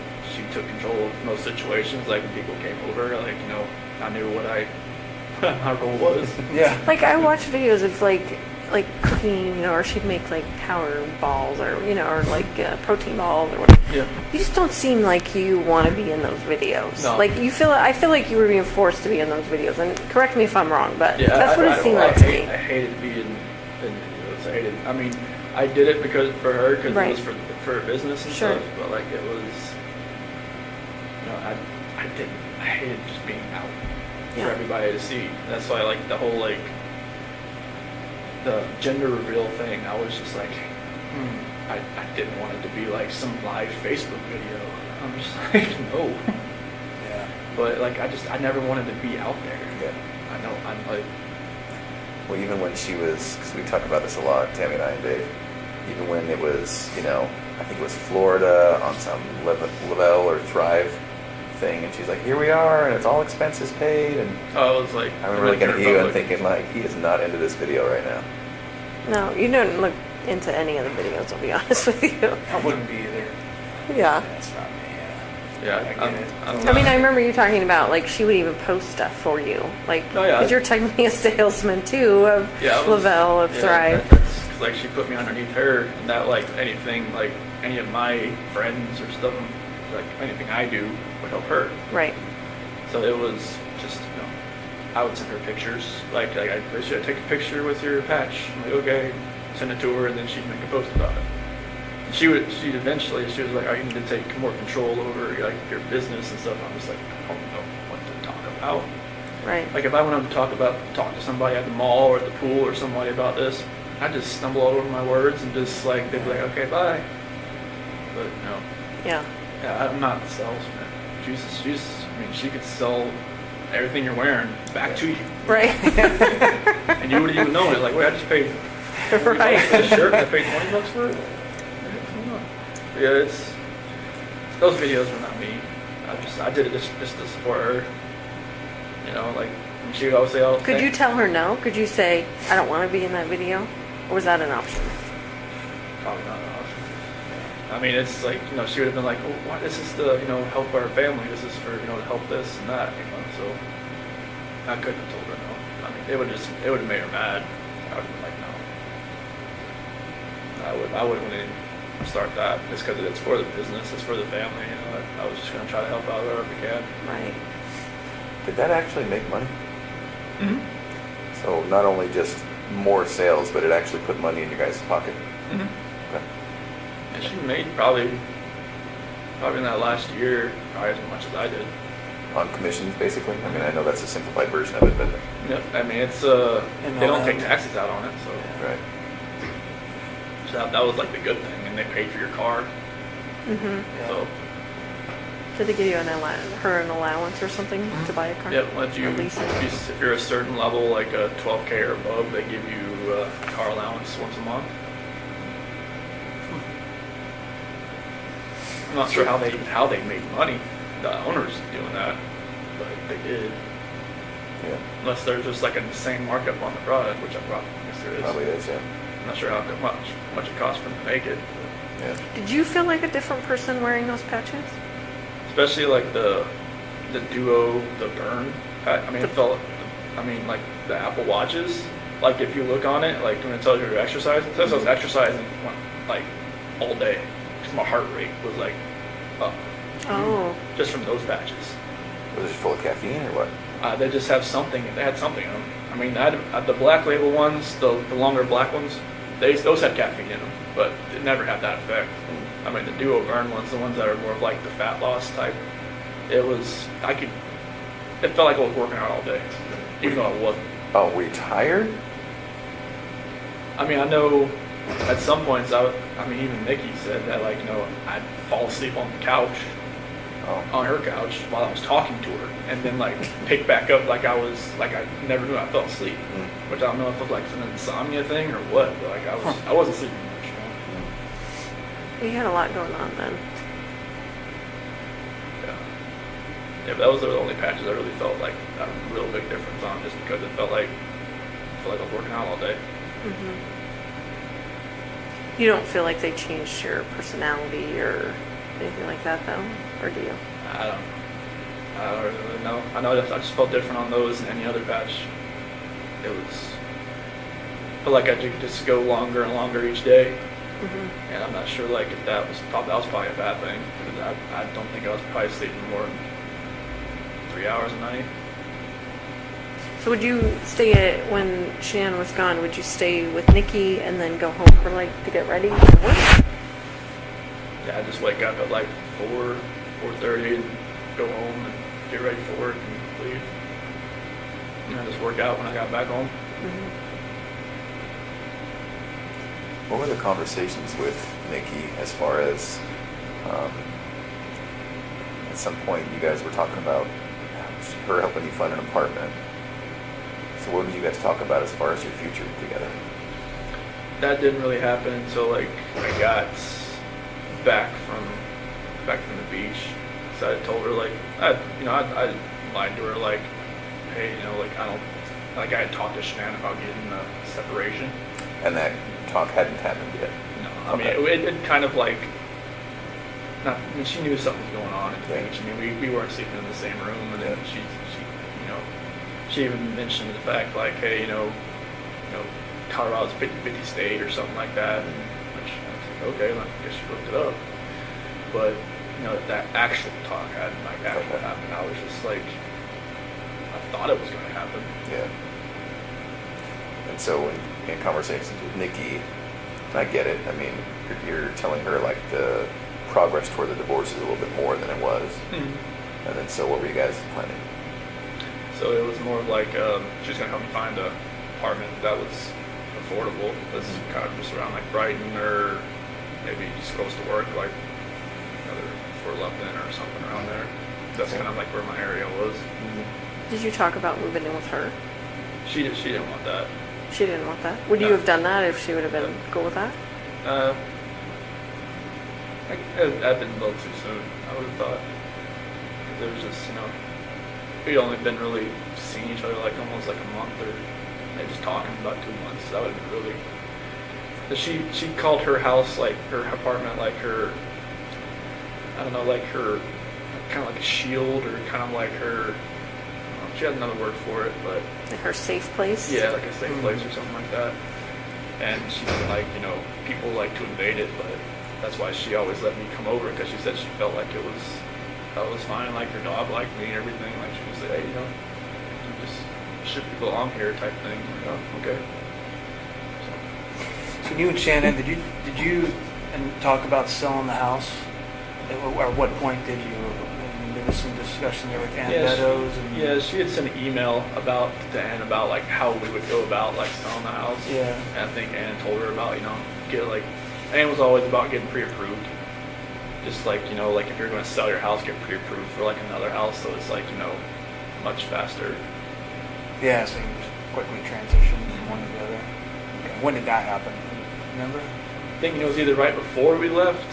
No, that had to have been like first week of August, somewhere around there. I think she might have contacted her. Okay. So the plan was maybe to buy a house. I think you told me in Brighton, you were thinking about buying a house in Brighton. Yeah, just like Yeah, from she under liked it. that Adams 12 school system or something. Yeah. So Okay. I think that's what Brighton is. Adams County or something. Yeah. What were you thinking about when you called the school that day, on Monday? I was freaking out. I didn't know, like I was thinking in my head, like what I just did, what I just done, and I didn't know, like it was stupid to do anything. Just, to call the school, to call Ann, to call anybody. They were right to be, suspicious about anything. Like, 'cause I knew I probably sounded eccentric on the phone and out of sorts, and just, I don't even know what they were thinking. They heard me. I think they thought it was weird, but I don't know how you would not sound weird, like you said, so. So are you 100% sure the girls were still around and alive when you drove out? Okay. So that's completely accurate. There's nothing else about that. They got in the truck. Okay. Where did the blanket go? It's probably in the trash can or something, I think. In the trash? It wasn't like, it was still in my truck. Okay.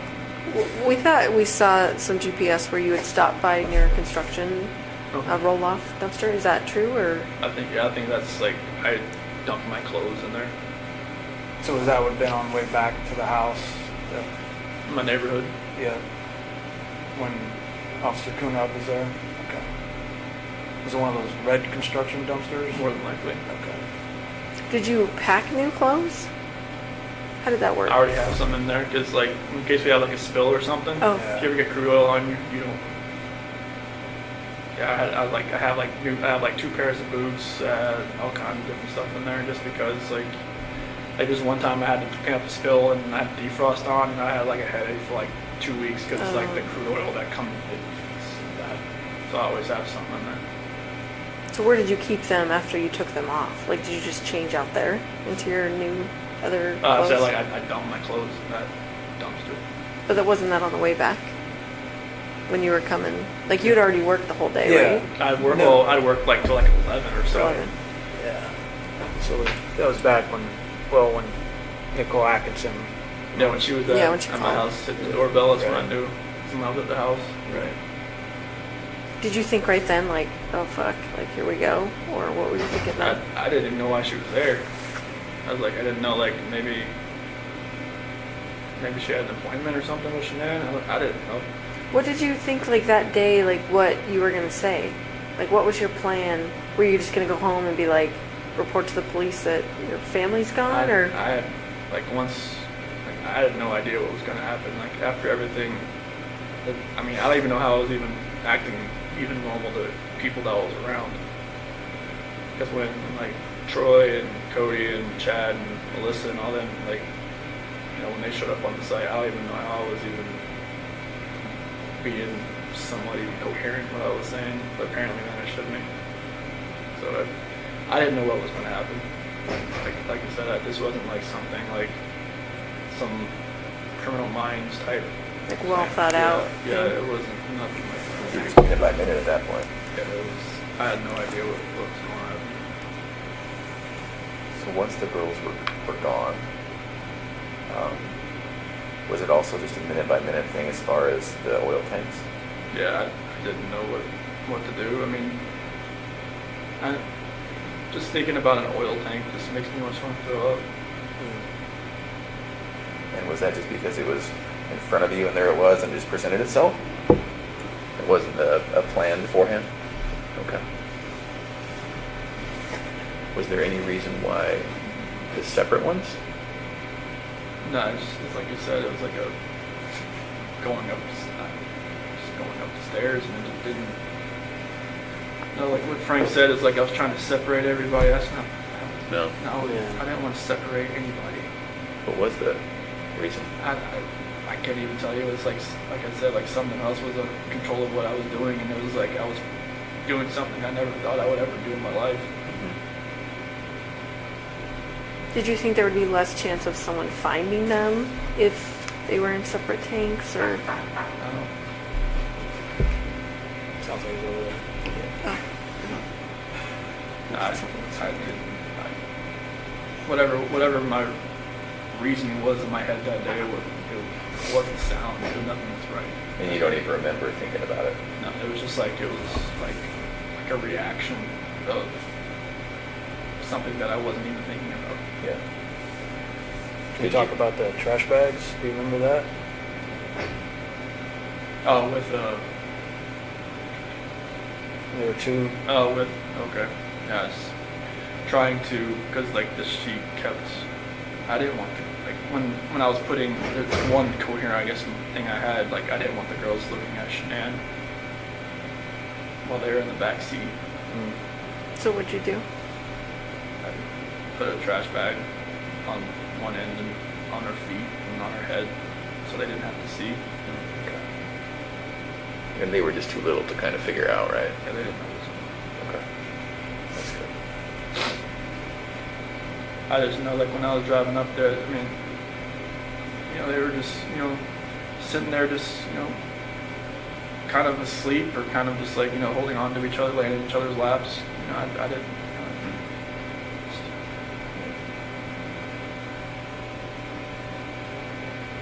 Do you remember having any thoughts or thinking about why not just putting them all together with Shanann? Honestly, it was just happening so fast. I had no time to really have a thought that was my own. Okay. But I wasn't like dutifully trying to separate anybody Yeah. passing away, trying to keep anybody separate. And everything, you know, Frank, Sandy, and Frankie said, you know, like I don't hold it against them. I mean, they can hate me for, they have a right to hate me for the rest of their lives. They don't hate They you. don't. In fact, while we're on the subject, I speak with them weekly, and I told them that we were going to come here and then hopefully would speak with us. And they told me to tell you, understandably, they're devastated. But they actually said that they love you. They still love you. And Sandy explained it. You know, he's our son-in-law for 8 years. I can't just turn that off. So they don't hate you. They don't. That's amazing to hear that. Yeah. Well, and I can tell you, Sandy was the one that was most resistant to penalties in this case. And she said that. She told me that from the very beginning. That she didn't want that. It's God's decision. It's not her decision. And then she told me that even then. So it's not just a one-time thing that she has said it to me.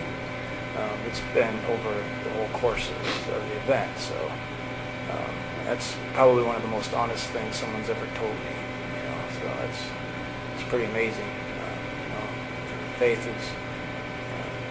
She's obviously a believer. So am I. I get it. So I understand it. You know, so. That's amazing to even hear that. Yeah. Good people. I would have figured they would have hated me for. They don't. I mean, yeah, anybody would think that. I certainly would have, but I have to admit I was surprised, really taken aback by that. But they certainly don't. What did they say when they knew you were coming out here?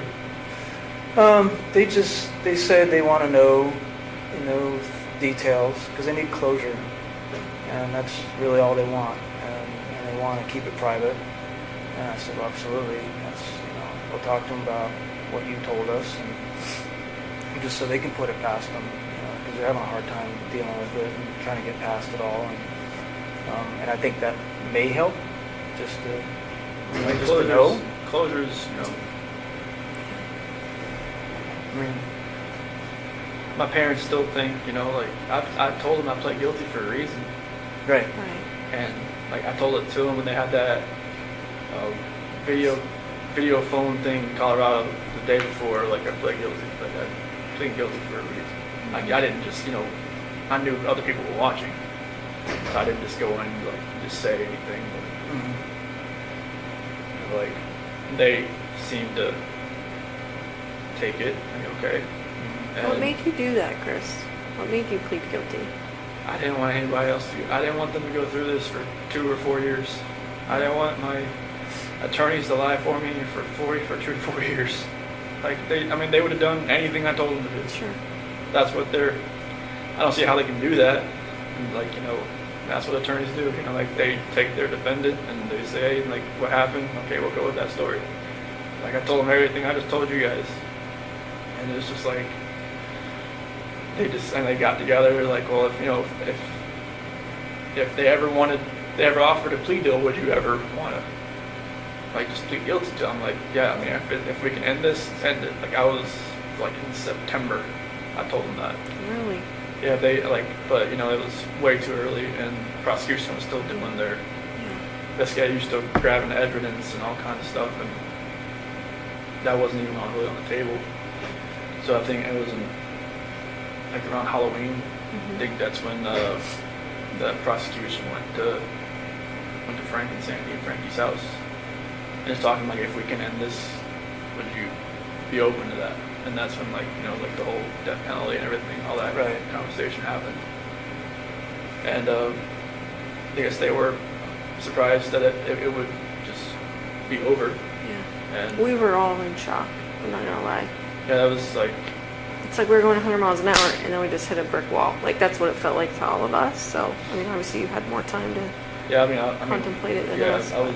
I told John and Kate and Sophia and everybody, Amy, hey, if we can just stop this, and like, I know it's, everybody's telling me to fight this, there's no like, there's like, they're about saying there's like not enough evidence to such and this and that. And I'm just like, no, this needs to end. Like, I don't want people to have to, because for Frank and everybody to have to fly back to Colorado every single time and get reminded of this, like, I'm not sure, it's never going to go away, but to actually have to come and talk about it, have other people talk about it, have, you know, all three of you get on the witness stand and say, you know, what they saw, what they've seen, you know, what they heard on tapes and everything like that. It's just like, I don't want people to relive that over and over and over again for years.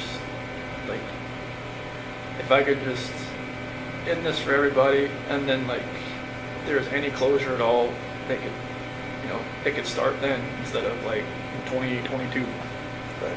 You know, like, you know, and everything just like, 'cause I know it'd only get worse for everybody. So did it have anything to do with you not having the death penalty? No, like, I mean, honestly, like, when I was sitting in that cell, I felt like I should have died. I mean, I was listening to everybody telling me, like, hey, if you do this and this, you can hang yourself in that cell. You could do this and that. They were like telling you stuff. Yeah, you could drown yourself in the toilet if you wanted to fill your toilet bowl up or something like that. It was, they've been there a bunch of times. And, like, you know, at one point I was listening to them. Mm-hmm. You know, I was just like, you know, I just felt like maybe there's a different purpose for me somewhere. You know, maybe it's here. I don't know. Like, I prayed to God every day that He would move me away from Colorado, like, and move me away from, like, the DOC there, because I just knew, like, 'cause they were saying there was a hit on me. They said if I was going to a DOC in Colorado, like, I'd last a week and I'd be dead. Because of, like, the gangs and all that kind of stuff. So, like, I just felt like God moved me here for a reason, and I'll, you know, hopefully I can help people that way. But, like, I didn't want my family, I didn't want Shanann's family, all of our friends, like, you know, having to go through that, because after a while I knew it was like, this stuff was everywhere. And I knew, like, all her Thrive friends, everybody, that was just like, it would just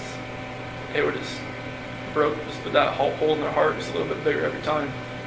I didn't want that. I knew it would have gotten worse. I didn't want it to get any worse than it already was. Did you ever think about, well, you know, it could be very believable, what I told him, it could be very believable that Shanann did, you know, end the girls. And so maybe if I tried to convince people that, maybe if I fought with my attorneys on that, maybe I could lessen it somehow. Did you ever think about that? Honestly, I never even thought about the story until you guys mentioned it. Yeah? Yeah. Okay. I wondered.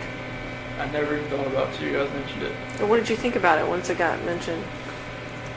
It's just like, I just went with it.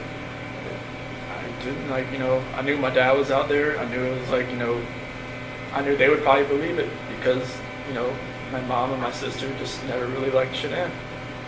And I knew that, like, you know, I mean, through all this, like, I got letters from some of my friends that even said, you know, when we went over to your house, we could see, you know, Shanann was more of a dominant personality and more of like, you know, you're always helping with the kids and everything. And just, you know, you're a great dad and everything. We could see, you know, a couple things that I never saw or, you know, whatnot. And even my best friend Mark even said, you know, there was always, you know, something, you know, I didn't really get with Shanann. I was like, nobody ever told me any of this stuff, but okay.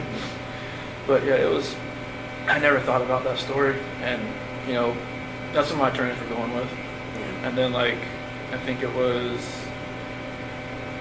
probably the second week I told them, like, what had really happened.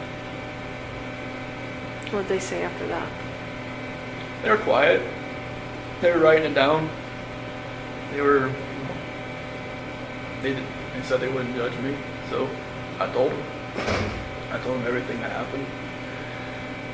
And they, you know, appreciated, like, I guess, you know, most of the time, you know, their defendant or their, you know, defense don't, like, tell them actually what happened. No.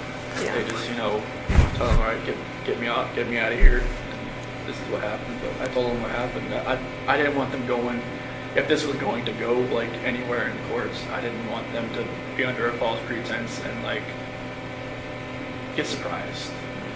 So I know, like, there was probably things that you guys probably knew that maybe if I lied to them and just tell them, no, this is what happened, that it would have, like, made them look, you know, foolish and stupid and just like, unprepared, and I'm just like, this is what happened.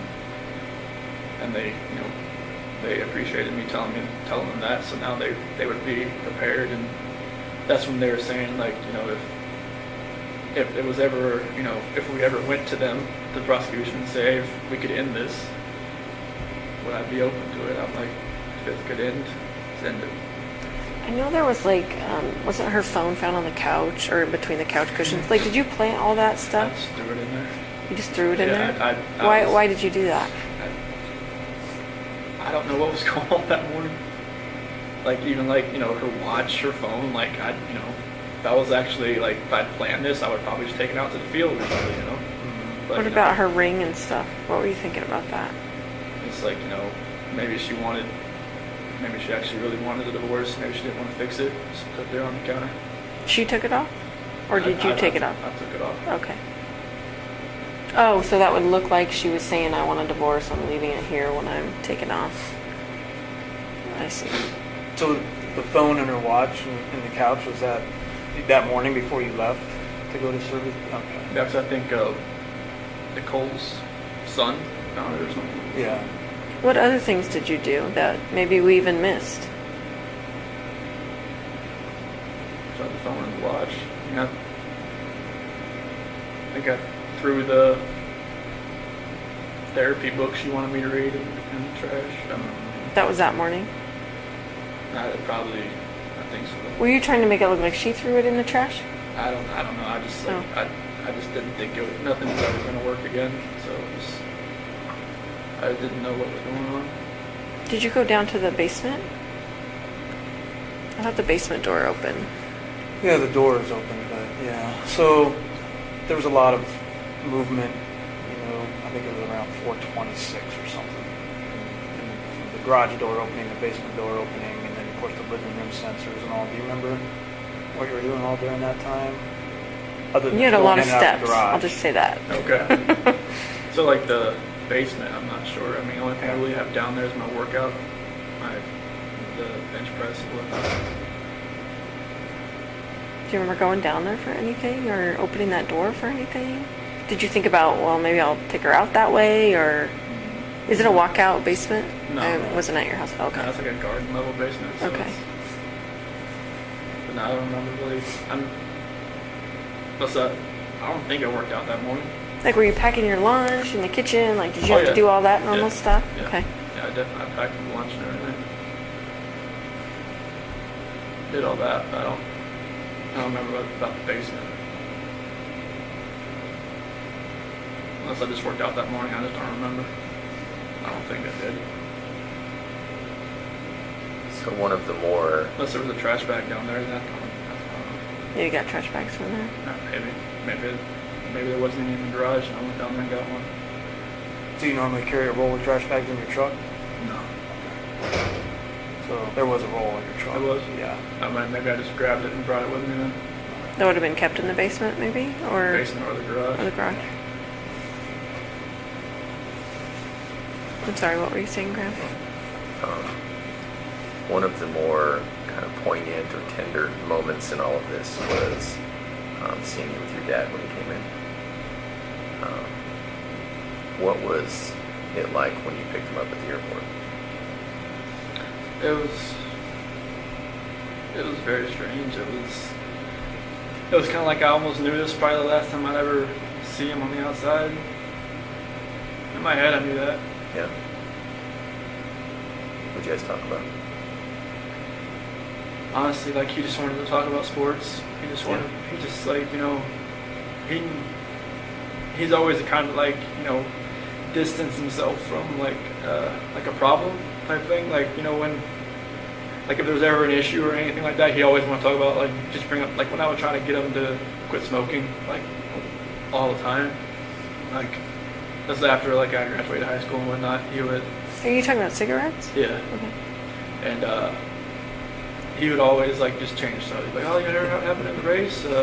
Football? Just something. I mean, he just never wanted, like, he said, okay, oh, yeah, I'll get to it. And then just, boom, something else. And I just kind of felt like it was kind of like that. Like, he asked like, a few questions, like, do you know where they're at? And do you think, think you know where they're at or anything like that. I just, told them no.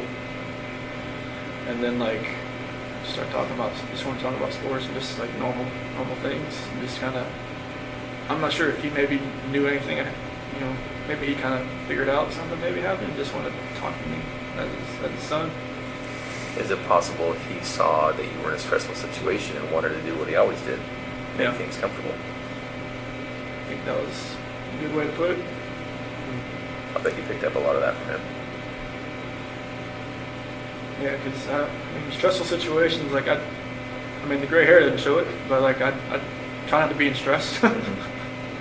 But it's like I worked on cars. There was a lot of stress because it's always it's on commission. You get paid what you do, not by showing up. So with Anadarko was a little less stressful because I got paid just to be there. But, Was your dad's marriage like yours and Shanann's marriage, as far as like your dad was the more passive one and your mom was the more my mom dominant? was always the more aggressive one. Was she like Shanann in a way? I mean, were you attracted to Shanann because she was kind of like how your mom and dad's relationship was, or? It was like, it almost mirrored like her mom and dad's relationship, honestly, because her dad's like my dad. Because they're both like kind of calm, cool, just like I that. could see that, yeah. And her mom is very, Sandy rules that roost. Oh, yeah. yeah, very. And it's just like, I kind of related it to that. Because like, her mom always said like, she always told Shanann that she would marry somebody that was kind of like her dad. And I felt like I was kind of like her dad. I wasn't like, I couldn't build a lot of things he could, but our personalities were kind of like, I was always, I think he really liked me the first time he met me because like I was helping Shanann with this.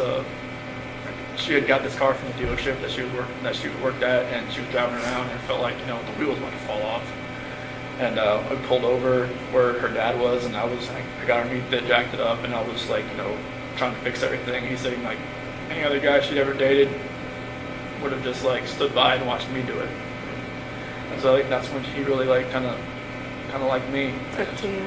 Yeah, it's just like I was always wanting to help people, not to hurt anybody. Well, and you helped her all through her lupus, and you're at the colonoscopy, and you're jacking up the car. And Yeah, anytime she had an issue with like a car at the Dirty South Customs, and like I would just go out to work, see what I could do with it. I would just do whatever I could to help. yeah. Well, and I think one of the reasons Frank and Sandy work so well is because Frank let Sandy be Sandy. Yeah. And they probably both saw in you that you let Shanann be Shanann. Yeah, I just like I didn't try to change her. Right. Like I just let her be who she is. Yeah. She's like she's gung ho. She's she knows what she wants. She's gonna go get it. Yeah. And I didn't say, hey, you can't do that. And that's what her first husband did. Yeah. He controlled everything. He tried to be Sandy, and it didn't work. And she turned into almost like me. She was like, she just kind of like played back and just kind of like let him do what he was doing. And then I think she learned after that she could just be herself. And then with me, she could definitely be herself. Yeah. So that's how it worked. So do you think your dad had any inkling? Because I'm trying to remember the timing. He showed up when you were still walking around. You weren't in any trouble yet when Ronnie came in. Yeah, I had met with dude the night before, for like 3 or 4 hours. And then I was at Nick and Amanda's house.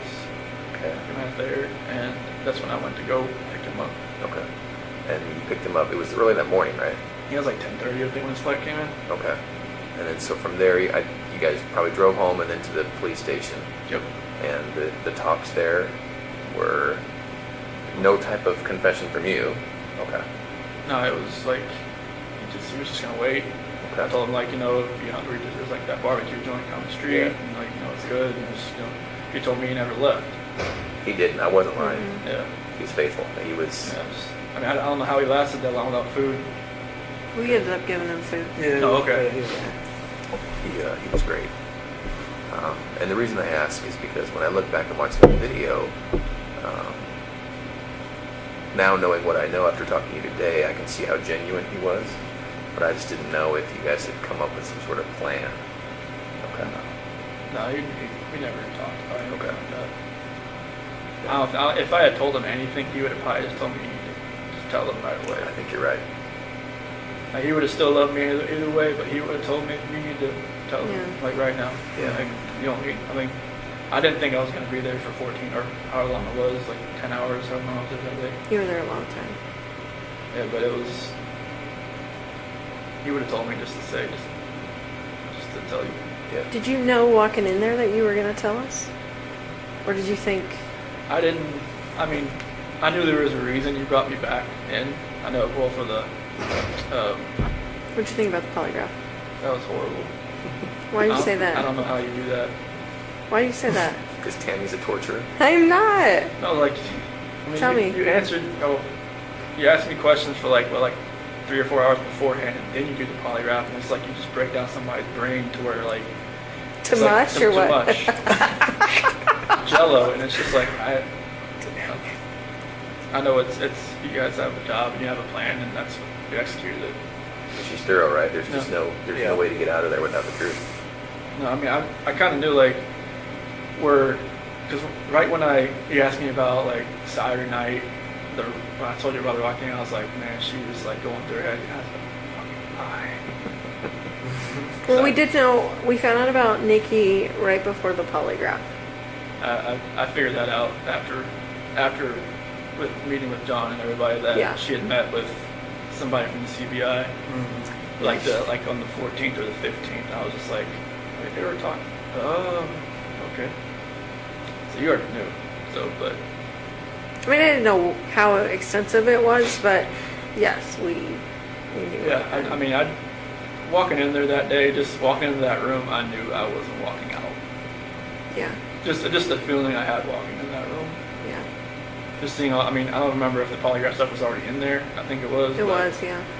But it was, I knew I just feel like sometimes when people, do the bad thing and they stay, like, some part of me thinks, well, I think they're here because they really want to tell us what happened. Because it's not normal that you want to keep all that in. Like, that just kills people on the inside, and I could tell it was killing you that day. Yeah, I mean, it was just like that. The 13th when I slept in the house, it did nothing. I don't think I slept maybe like 2 hours because I just finally just got so tired I just fell asleep. I had every light on. Nothing felt right. What were you thinking about during your media interviews? I didn't want to do it. Why did you do it? Did you feel like you had to do it? I felt like, they would have just kept knocking on my door until I answered it. And like, I didn't even set it up, but Nicole Atkinson set it up. She told me, hey, Fox Is is she the gonna, one who set it up? she said Fox is going to be at your house at 10:30. I'm like, what? Like, okay. And I think I even called you about it. Like, what do you recommend that I do? And he's like, it's kind of up to you. Yeah. I'm like, okay. And I called one of her friends. What should I do? And she said I probably wouldn't do it, but I just felt like I don't even want to know what I said, what I looked like on there, because I knew it. Some people said it just made it look even worse after the fact, but It didn't look good. I mean, obviously we can't say, oh, we knew right then he was lying, but I think we all watched it together and went, this might be bad. yeah, I mean, I had that feeling after I watched it. So I could kind of see it in your face. it's like I was just lying to more and more people, and it was just like Do you have internet access here? no. So you don't get into that trap that everybody's in. Just watching What all trap? that. Oh. The social media trap and all that. No, they It's don't. ridiculous. They don't let you have social media here. Like, I think some of the GP guys are getting like these little like tablets or something that are like the size of like a older iPhone or something. Mm. But I think they can use like email, but I'm not sure about like social media. No, definitely no social media, but like I'm not sure about internet or not. But this place is kind of like a dead zone pie for phones, anyways. I would think. I don't know, we're getting service, which is weird. Yeah. I didn't think we would. At least right here. Yeah, right in this room. Maybe this is kind of like a hub of Yeah. computers. Yeah, that's This true. is the spot. Yeah, computer room. You would hope they'd have some. Did you talk to Nikki afterwards? After all this happened? On the 13th and the 14th. What was that conversation like? It was the 13th. It's kind of like, you know, it was more text and then maybe a phone call, like a phone call. And then she thought maybe Shanann like took off with the kids. Like just, you know, because I was telling her I didn't know where they were and all that. And then the 14th, she kind of like, I think she kind of thought something may have happened because they hadn't come back. Why do you say that she might have thought that? Her, you know, she kept asking me like some weird questions. Like she kept asking like questions that only I would know, but she was testing to see if like it was actually me on the phone. Like What do you mean? Like she would ask like, you know, like what's my dog's name, or like what do I like, what yoga studio do I go to, or something like that. And just like, like I just answer her like I'm, and then like another thing, like, I'm not sure if this is you. I'm just like, okay. Is this through text or is this through calls? Text. Oh, okay. So she wasn't hearing your voice. Okay. Yeah. Is it possible she thought you'd been arrested and we were on the phone?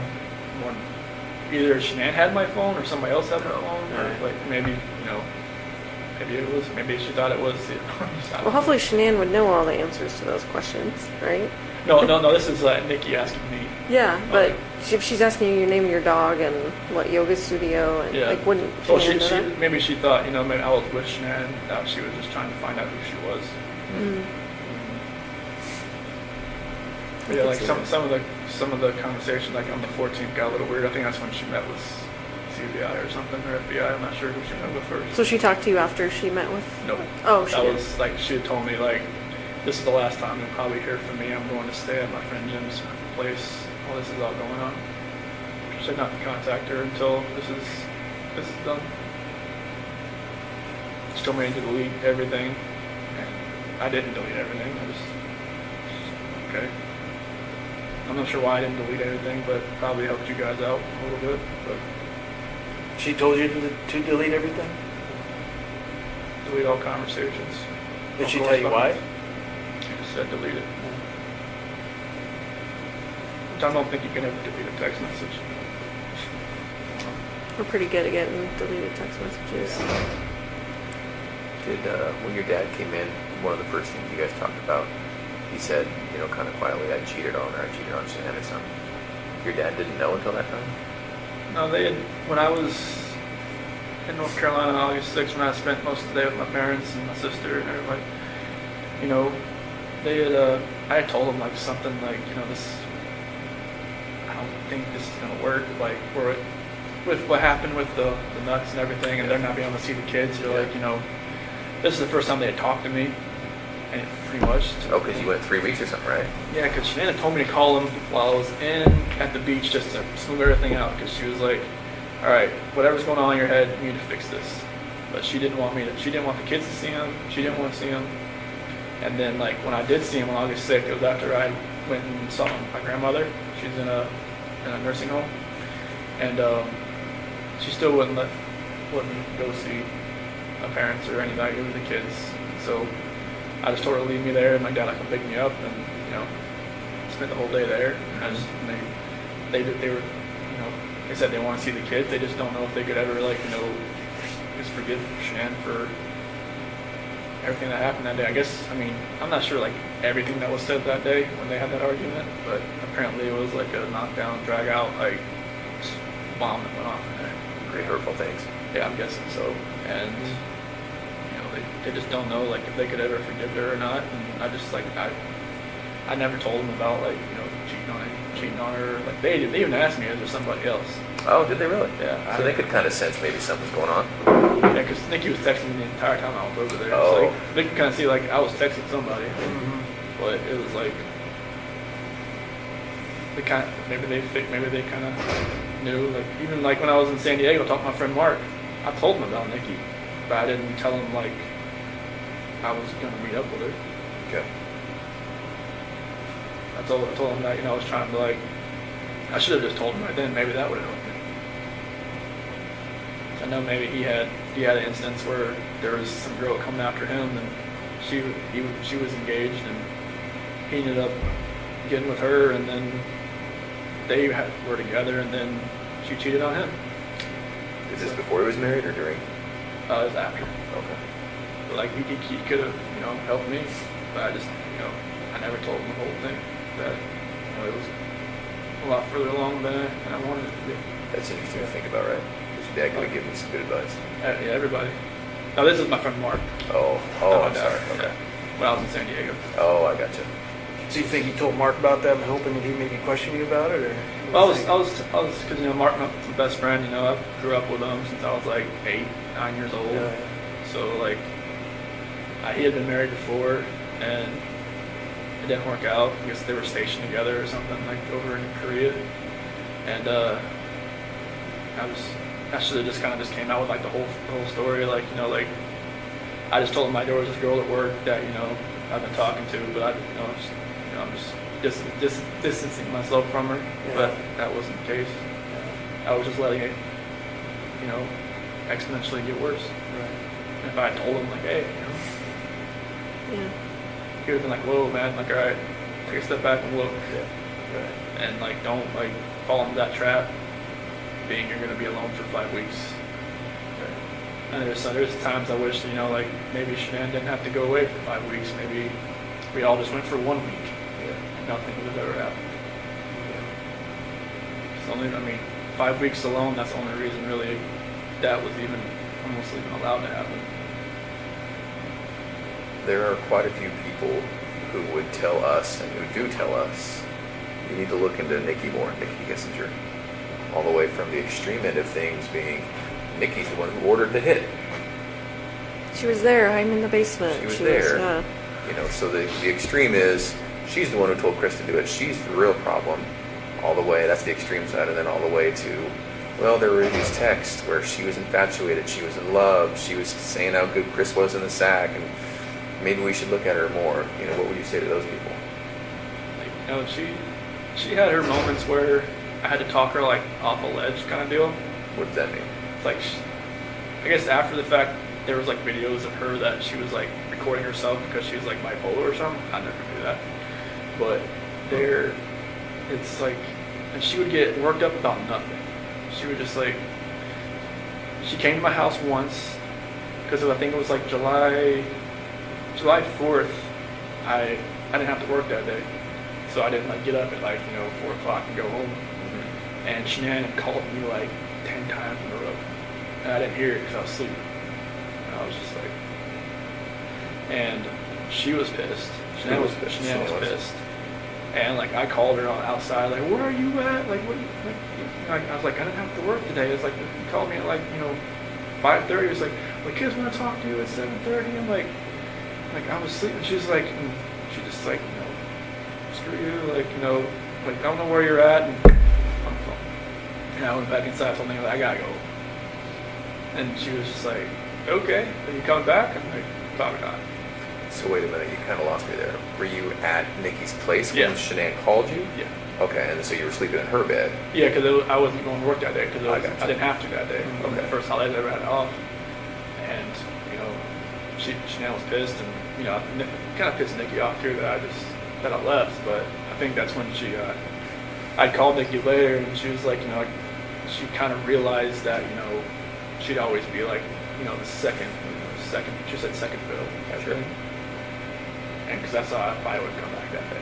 Just, I don't want to be anywhere else when Shanann calls. She was already pissed. So it was stuff like that where she would she would go. She said she would go on like websites and look at like, will a relationship work with somebody? Like, will a mistress work? Will a mistress turn into a relationship? That's what Nikki was looking at? Yeah. She would tell you that, or you She heard told that? me that. Okay. Yeah, she said that she would go on websites and look at stuff like that. I was like, why do you even look at stuff like that? She's like, I just want to see what other people have experienced. But so that confuses me though, because I thought earlier you were saying she thought you were heading toward a divorce. So why was she looking at herself as a mistress? This was later on. Oh. Like, okay. In August, like Okay. first week of August, when I told her like, I had to have that talk with her about separation. Uh-huh.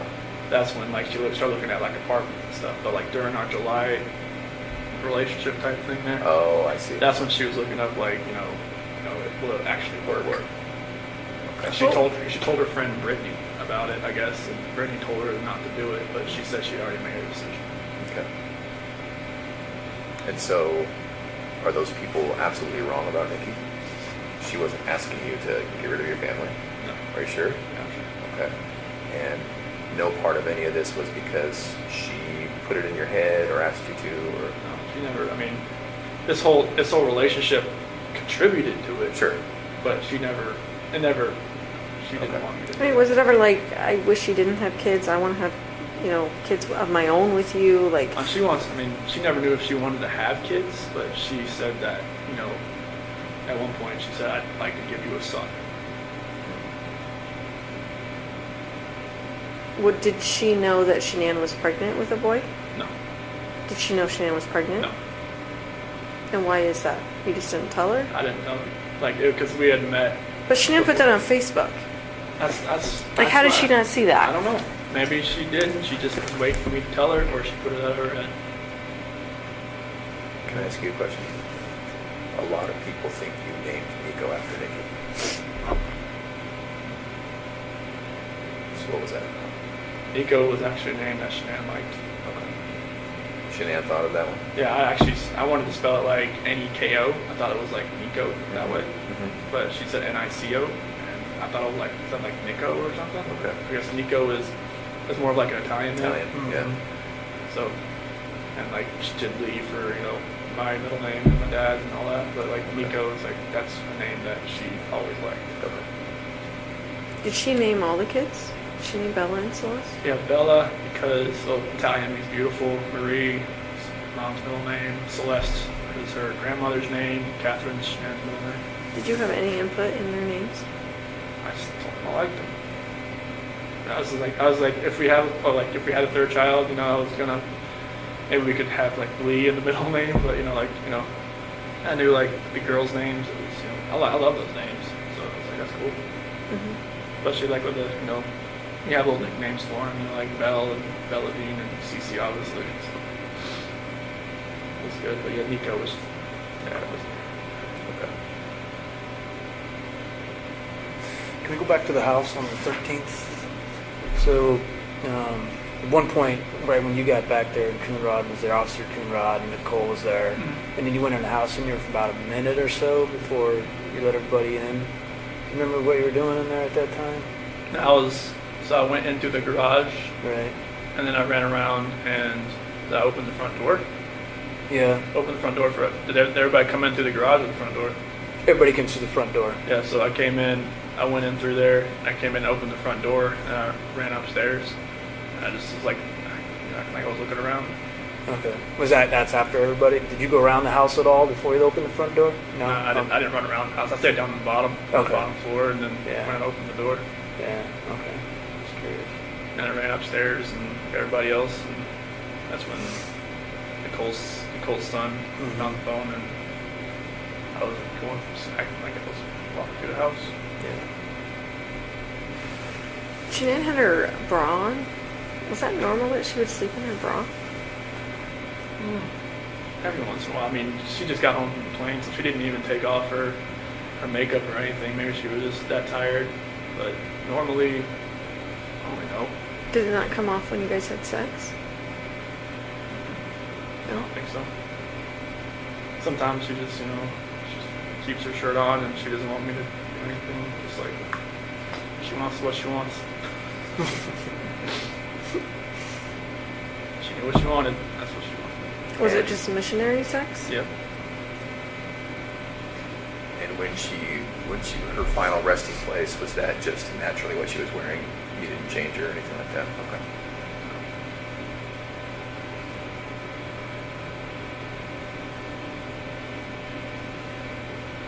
Did you have to see any of that stuff? Pictures or anything? No. I asked not to. Okay. They said I could. I was like, no, I don't want. I've prayed for those hazmat workers that I'm sure it was hazmat, right? That had the You were part of it. yeah, and like We were all there. We were all there. I'm sorry.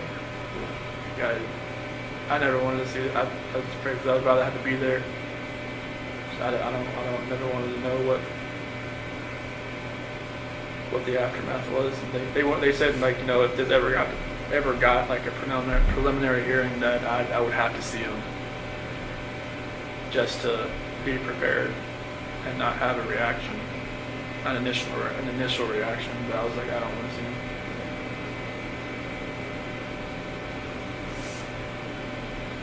Do you feel like your lawyers were fair to you?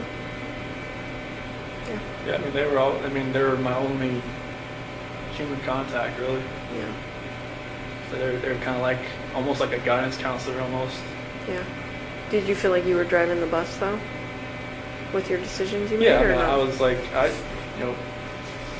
there's a lot of things I didn't really know what was going on behind the scenes. Like, Sure. maybe there was a lot of things they never told me. Like, like stuff that came out like afterwards, like the whole Nikki Kessinger article in the Denver Post and all that kind of stuff. They told me like afterwards and everything, but I always felt like anything I was telling them, they were gonna do. Like the whole taking the plea deal and everything, I told them that's what I wanted to do, and they asked me like, it seems like 100 times, are you sure you want to do this? Are you sure? Like, once you sign this, like, I guess like up until sentencing, I had the time to like back out, but like they always, even before we walked in the courtroom, they're like, are you sure? So yeah, this is it. Like, okay. They never told me this is what you have to do. Mhm. They always just said, this is your decision, like, if you want to take this farther, and John said he was right, he had all kinds of motions written, all kinds of stuff that were like really creative, and because he'd never been in something like this before, and he was ready to fight, and I was just like, I didn't want you to have to do that. Not for me, not for something that the story isn't true. Because it would just only gotten worse. Right. For everybody. For all three of you, for everybody that was involved in it. Are you still glad you did? Yeah, I mean, I never thought I'd be in prison the rest of my life, but like I don't want people to have to keep going through this every day of their lives, knowing that there's a trial hanging over their head, or I mean, if it ever got that far, I don't know. Yeah. But like, I didn't want people to have to relive it every day. Yeah. Did they have to ever see the pictures? Wait, say that Did again? they have to ever see the pictures? Frank and Sandy and all that? No, they never saw it. They saw some things. They didn't see anything of that. Okay. Yeah, we shielded that from them. That's one thing. I just didn't want them to have to see anything or hear anybody talk about anything or any part of it. Or like, anybody bashed their daughter, like anybody to ruin, like, to hear what, some of my friends had a negative, impact on her, from her, or like had a description of her that didn't match, something like that. I didn't want them to hear that either. Like, I didn't want them, like, anybody have to trash her memory. Like, I wanted like them to know, like, she's a loving wife, she's beautiful, she always helped everybody else, all her friends, her Lucas friends, everybody. I just wanted, I didn't want anybody to take away from what she did. We tried to get you to say that night. I know. But do you remember that? I remember. I was just like, I know you obviously weren't ready to say that then. I know. It's like, like after my dad left, we both came in and like, all right, we got most of the story. Let's get to the true story. I'm just like, I just wanted to bang my head against the table. But in the end, I think you did the right thing. And even though it's hard to hear, there's a lot of people who thank you for what you did. I think your whole life has been thinking of others, except for one brief moment.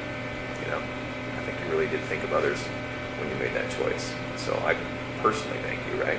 Because it would have been hard for the three of us to go through about this hard, and for everyone else about that hard, right? Yeah, it was anybody that was family or friends. Right. It would have been, just exponentially harder for everybody. Yeah. I think you did the right thing. So you haven't told your parents what happened? You just told them I'm pleading guilty for a reason? Yeah, I've told them, like, on the phone, even, because they're still, I don't know. You should fight it. You should get... They've got letters from, like, Australia, from England, I mean, of, like, the 35C in Colorado and stuff, like, improper counsel or something like that. Ineffective counsel. Ineffective counsel. And, I mean, some of the stuff they've, they said about, the dry patch, how it's not like FDA approved, how it can alter somebody's mind, like, like, something. There was some kind of condition, but there was something else they call like CPSD, complex, post-traumatic stress disorder, or something like that. Have been like, some people from England have had it. It's like, they've been in a emotionally abusive relationship and stuff like that. I mean, just like, some of the little subjects they put in there, like, yeah, I can relate to it, but like, it doesn't make up for the fact what happened. But like, they've got a lot of support they've got a lot of hate mail, a lot of phone calls, a lot of like, stuff like that. I wish they never happened. But they get some support, which is good. But on the phone, they still think, there's a chance that I could get out. Yeah. I mean, you don't want to ever think your kid's going away forever. Like, you don't want to fathom that. They tell me to fight it, like, they don't, not every day, but on their bad days, they'll get a bad message or a bad letter, and then I'll just kind of revert back. Is it more your mom or your dad? My mom, she loses it a lot. Yeah. On the phone, my dad's usually trying to, like, hey, don't talk about this stuff on the phone with him. Because it's just gonna rile you up, and it's gonna make him go back to his cell, and he's gonna think about that all night. Right. And that happens a lot. Yeah. Would you ever want them to know what you're telling us today? I'd rather just tell them myself. Yeah. That they're coming. I think they're gonna try to make a visit in like May or so. So they don't, do they still think that Shanann killed the girls? They still believe that, even though I told them I pled guilty for a reason, but they think that I was, their words, like, railroaded by illegals. Yeah. Because they felt like they pressured me to do it. Yeah. Do you feel like that? No. No. No, they asked me plenty of times. This is like, they wanted to fight. Like, if I said fight, they would have just, gone and, Put on their gloves. yeah, just went in there and did it. Yeah, it's like, no, I can't have you do that. So Chris, you care about others deeply. I can tell. You worry about others. And I've asked you, a bunch of times today, but you're not just telling us that you did it because you feel bad for Shanann's memory. You did it? Okay. I have to say, like, after this was all over, people would bring up, like, oh my gosh, I bet you're going to find out that Chris, used to torture animals and, all this stuff. You can imagine, like, hearing that someone's capable of that, what have they done in their past, those kinds of things. Can you think back to your past at all, like your childhood, and think about any other moments that maybe you felt this same rage? I mean, obviously didn't do anything like that, but maybe felt that rage, and like what would have triggered that, or anything like that? Not really. I mean, I was always like somebody that tried to coax people down, not to, like, if somebody wanted to fight somebody else. I think I got in a fight like when I was in 3rd grade, but it was like, we ripped each other's shirt, went away crying. Mm-hmm. It was like stupid. Mm-hmm. I was like, why did I do that? And like, maybe that was like my only like bad thing I did in school. So I can't think of Did you anything. feel it on the inside, whether you didn't act it out? Like, did you feel like if someone bullied you at school, or if someone whatever, like, would it still be inside you? Like, did you feel like that even though you didn't actually act on it? I don't believe it's because I was always, I never really talked to many people. So I never, people knew who I was, but they didn't really, I never really spoke to many people. That's why I never really had a girlfriend in high school. I was always kind of like, just fly under the radar. Did you feel like you had low self-esteem? I won't say low self-esteem. It was just like, I didn't want to be part of like a group or a clique. I just like, I had a couple friends, and I sat at a lunch table with them, or sat out, they call it like the fish pond area, and just chilled out there. I didn't really want a whole lot of friends, just kind of like just close knit, and I just wasn't out there. I mean, like I said, people knew who I was, but it wasn't a matter of like I was popular or anything. Mm-hmm. Can you attribute that to anything in your childhood? Why you were like my that? sister was always the popular one. Uh-huh. She was more like my mom, like more like outgoing, and like me and my grandma would always sit outside in middle school waiting for her to come out and pick her up, and she'd always be the last one out because she'd talk to everybody in the hallway. And my grandma'd always like, where's she at? Does she know we waited? But, you know, I was just the opposite of her. Mm-hmm. And it's like, sometimes you have kids that are like the same, and some of you have opposite. Me and my sister were completely opposite. Maybe I just drew on that I didn't want to be the popular one. I wanted to be just, you know, just a regular guy. Mm-hmm. So there was not really like bullying or not like I remember. Nobody ever really came up to me or wanted to fight me or. Never got made fun of, never. No, I mean, I had braces and I had like a bowl cut for a while. I guess it could have made big fun. I think most kids did. The 80s and 90s were cruel. Yeah, it's like the Jim Carrey cut with the bowl on your head. Just take them around. But yeah, I don't think there was anything that would be pent up inside me From childhood. childhood. I know you talked about your dad having an addiction when I was talking to you. That was after I left. I left home. Was it cocaine or something? Or It was some type of powder. I'm not sure. I guess Okay. it was cocaine. I guess how do you think that affected you? I don't think it affected me well, it did affect me, but it didn't like take like deep down. It didn't like really hurt as much as I thought it would. It was kind of weird because when my mom and my sister told me, like when they talked to him about it, it didn't seem to register. Like I said, like he would just change subject, and like when I talked about it, he immediately changed subject. I was like, because they found like, you know, cuts on his like CDs and stuff where he would like, you know, like separate it and stuff like that. Because he at a car dealership, I mean, you find guys that do that kind of stuff all the time, I guess. But he was just coping with like, I never came back home. And because before I met Shanann, and it was just. Did you feel guilty that he's now using drugs because you never came back home, like he lost his kid? No, I never really knew why he was doing it. After the fact, I knew it was because he was coping with that, but I never knew why he really actually turned to drugs. My mom thought he was having an affair because like, all this money was going somewhere else just for the drugs. But like I'm not myself, I never used drugs, so I always try to tell him like, hey, like what's going on? Like why do you need to use this? And just like you could be using this for a whole lot better things. You know, just don't throw your life away. I mean, like, because you could see in his face, like, you know, it's like eyes, like everything was getting like, you know, like the blood through your face, and like your skin was getting all loose, and like he was losing a lot of weight. Mm-hmm. His nose was bleeding all the time, and all kinds of stuff like that. And I was just telling him like, hey, you know, you smoked like every day of your life since you were like 15 or 16. You're like, you know, I can't get you to stop that, but I can get you to stop this. Right. And he put it away, I guess, pretty quick after I talked to him about it. Do you think you were closer to your dad than your mom? Mm-hmm. Yeah. Yeah, we always went to races together, and you know, he always came to my sports, played a couple school sports, right ball, all that kind of stuff, you know. My mom would come too sometimes, and my dad was always there. Always there, yeah. Even if I wasn't playing, he'd just come there just in case I can't win in there. Aww. So that's cool. Yeah.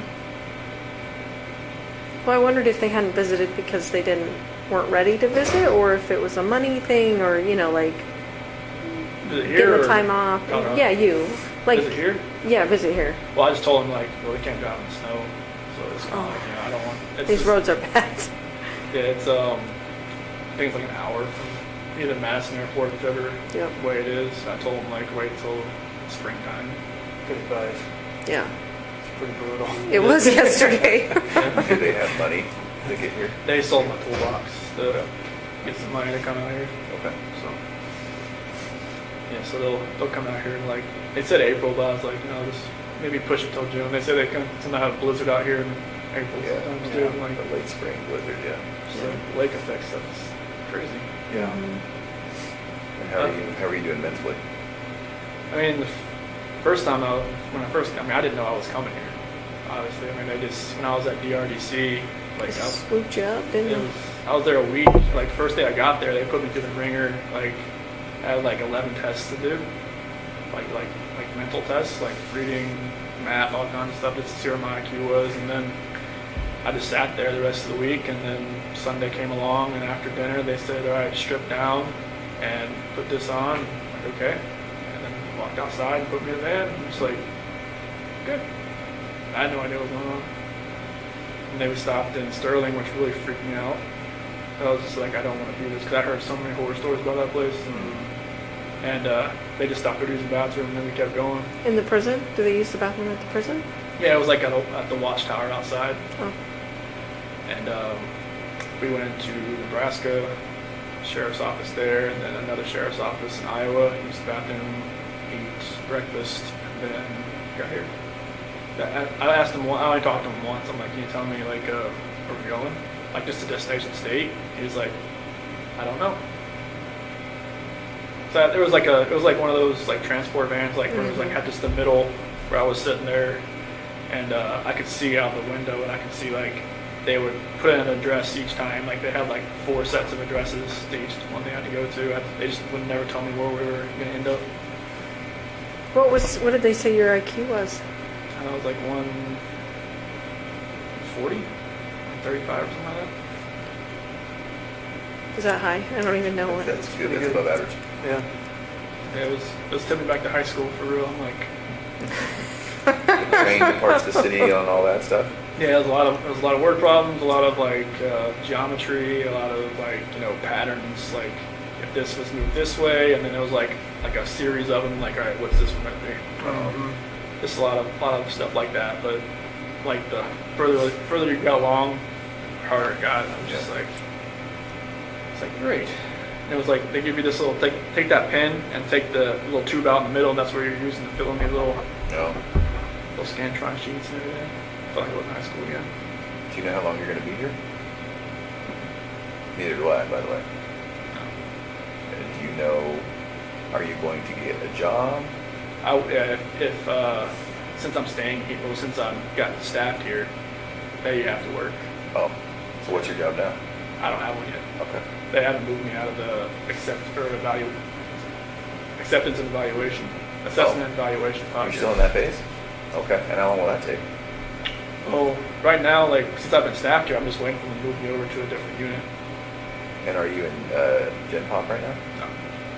No, I'm in a unit. There's like 11 or 12 of us on there. There was like 22 when I first got there, but they've been transferred to the other prisons around Wisconsin. And what are the other guys like? They're fine. Like the first time, like I sat out and ate like a breakfast or lunch with them, I was scared. You nervous, scared? Yeah, I was just like, this hasn't happened. Like since this never happened. Yeah. Like I said, they locked the hallways down when I got moved to Colorado. Yeah, well, I've heard that. Yeah. So it was like being next, like right like this, eating next to somebody. I was just like, is he gonna like take a sport and try to stab me or something or what? But it's totally different here. I mean, people know who I am, but like they don't like run at me or jump at me or like. Apparently they the guys that work here, they know that I guess other maxes are like you lock down like 23, 22 hours a day. Oh, so then this isn't all right place to be? For like By other comparison? max guys. Good. Yeah. They said it's the best max but the worst medium. Oh. Because if you're max, you're working, so you're out at your cell working, like if you're a clerk or if you're in the kitchen or if you're in the rec area, you're doing something. Okay. But yeah, they said like if you get staffed here, it'll be best for you. Plus, they said it's not as like rowdy as some of the other places. Yeah. Oh, man, it's pretty intense. Yeah. So like, I mean, I'm going to the GP area. I just don't know when. And you think it'll be while you're here? Mm-hmm. Okay. And Yeah, where they said like I guess it could take it takes a while to get moved from max to medium because in Colorado I was classified as minimum restrictive, but with the charges it would have been medium, but here it's automatically max. And what are the other guys in for, do you know? They said most guys in here are for like gang snitches and sex offenders and mainly people that have 20 years or more. So people who were in for a long time and who would otherwise have a pretty hard time at a jail Yeah. for whatever they did, Yeah. whether it be snitching or Yeah, like children or... yeah, or there's some people from other states here as well, and I guess there's a couple cops here too. Okay. Just things have happened, and they just don't think it'd be better. It'd be a lot better if they're here and not at another prison. Yeah. Okay. So what kind of jobs are available? I mean, Well, it's like they'll probably have me in the kitchen more than like that's where everybody starts out, like either washing dishes or like putting food on the trays or helping pots and pans, something like that. Right. But they have like libraries. They have like I think this is the PSU area, the psych area. So they'll have like different guys doing clerk stuff around here.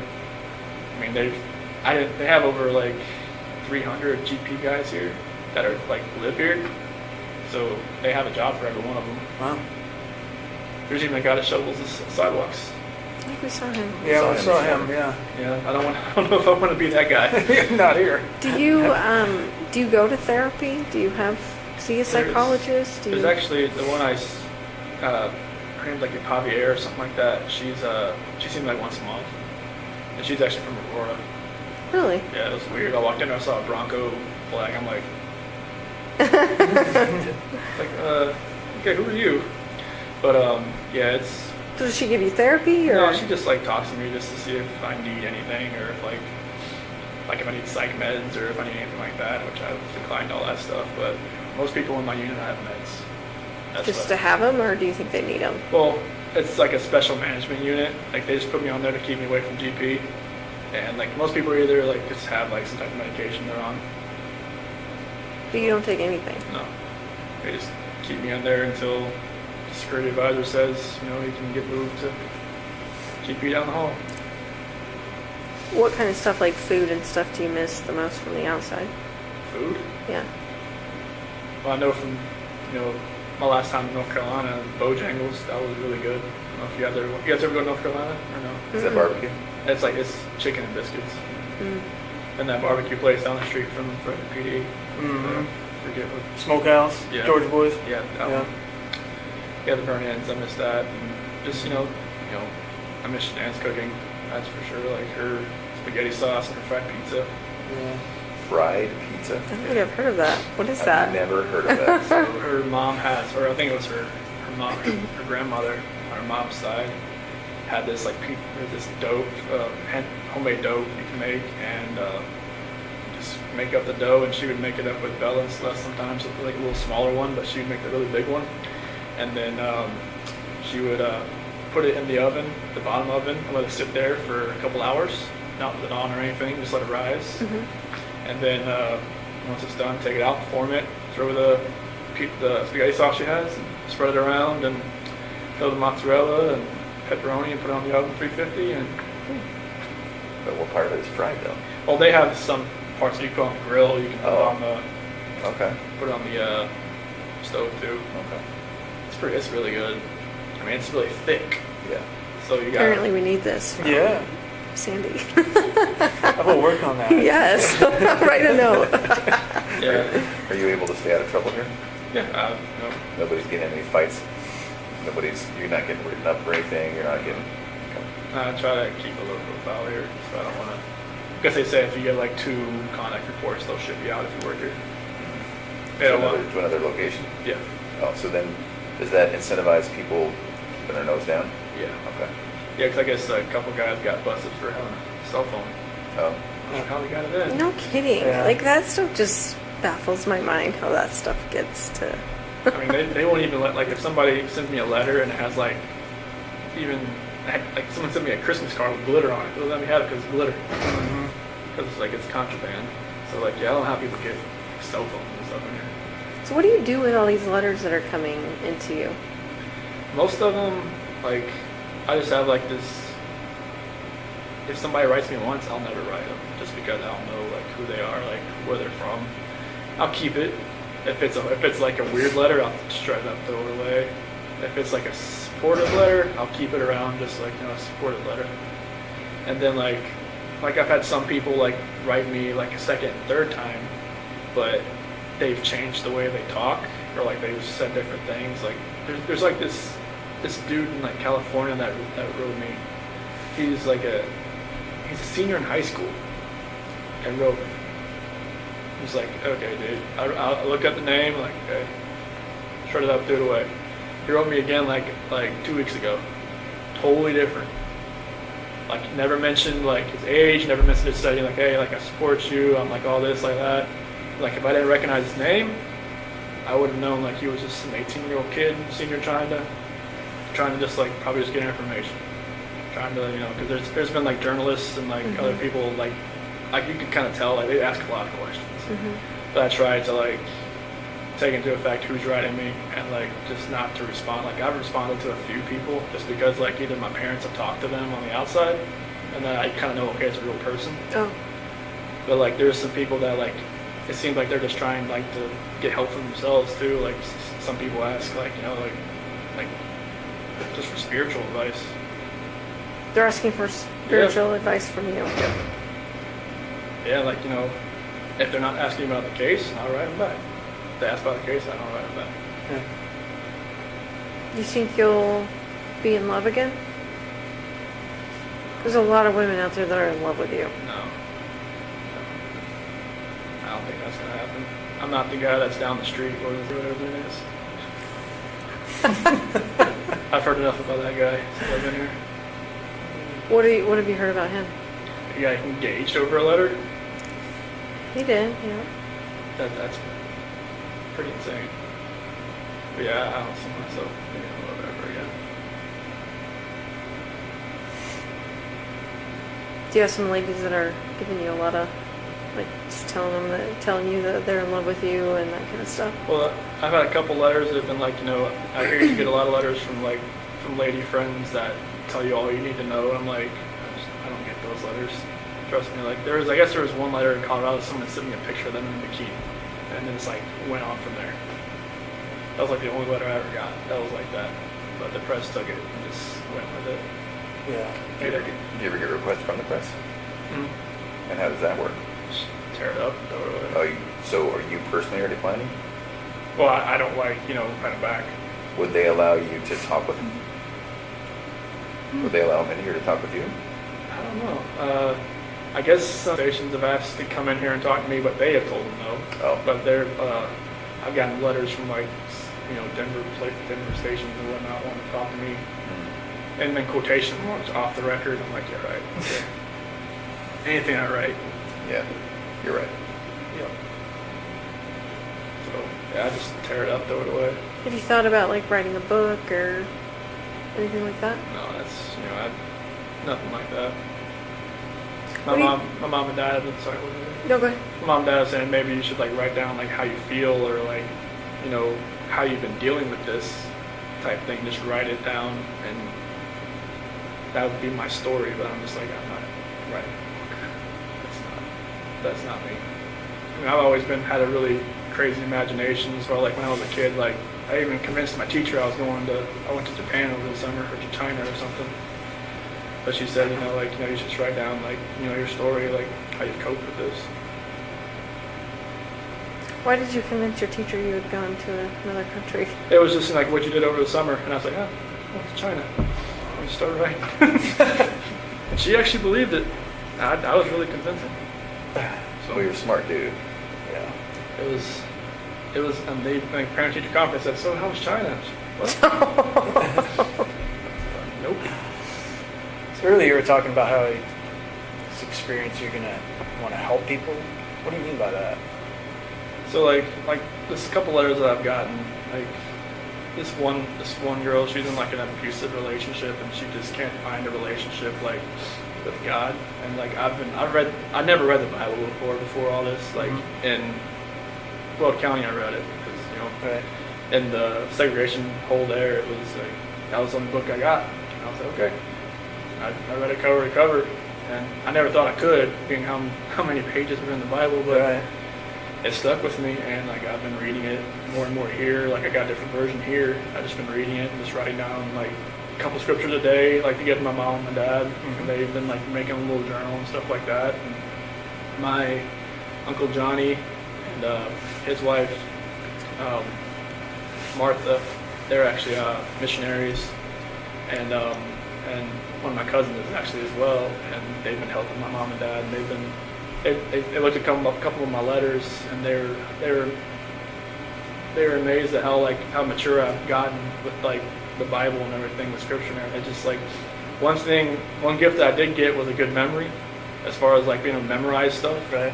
And like that's what happened with cars and with the oil field. I can just memorize acronyms like that. And I've been memorizing a lot of different scripture. I can just kind of like help people that way. And just like there's been inmates that have left my unit and went to a different place and have written me just to ask like, can you give me a couple of scriptures to help me through this? Like, do you know of any? I can help somebody that way. Yeah. That's good. Do you get to go to school or anything? They don't have any of those programs here. Oh, they don't. It's a evaluation prison, so they don't. I think this is when they have the sex offender class in here. Mm. That's the only thing they really have. You gonna go to that? No. No, I always ask, like, why do people go in there? And they're like, you don't want to go in that class. Like, oh, You stay away from that okay. class. I'm like, okay. Yeah, that's the only thing they have here. But they have other, like, that's like the map of the prisons they have here. Yeah, I was looking at that earlier. Oh, wow. They have a lot here. Yeah. Like 3 right in this area. Yep, they're right around here. I was just amazed that one thing I did see out the window when there was like a neighborhood that's right next to the prison. Yeah. So it's like, is I that thought the same thing. yeah weird? Because like in Colorado, it seems like they're all like out in the middle of nowhere. Yeah, Right. Sterling's in the middle Yeah, of it. right. Yeah, Okay. Easy. Well, we might take a little break right now. Well, I think it's almost time for you to eat lunch. Yeah. Like 20 about minutes. about like the polygraph. Everything just like. I look up the time. I'm like, oh wow. It's been 4 hours. Holy cow. They might let us come back and talk to you. Okay, There might be a couple more things we want to go over. Is that something you're up for? that's fine. Okay.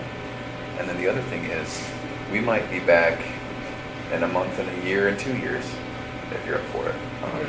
Now that's way down the road, but I guess maybe in the back of your mind, just think about that. And, I hope so far today's been all right for you. Yeah, it's been. Honestly, when I walked in, I was just like, wait, I know these Where do I people. know these guys? I looked at you. I'm like that's not the site counselor. That's oh my gosh. Okay. Yeah. They're Colorado people. Then let's pass that A&E sergeant. I was like, all right, who am I meeting? I go, it's not the A&E sergeant. Yeah. So, there's a possibility we might not make it back today. I just want to let you know, but Okay. we might. We really appreciate you talking to us. Thanks Yeah. for coming. Yeah. Total took me off guard. I didn't know ideas of that. Yeah. Yeah. And again, this isn't your case is over. It's closed. So that's not what today's about. Okay. We really appreciate it. You did a lot of things really well, really good. You made a lot of good decisions. And obviously we're here because of just one bad decision, but I think that you've taken steps to get past that. So yeah, we might come back after lunch if that's all right. That's fine. Okay. Cool. I'm gonna go see if I can grab somebody.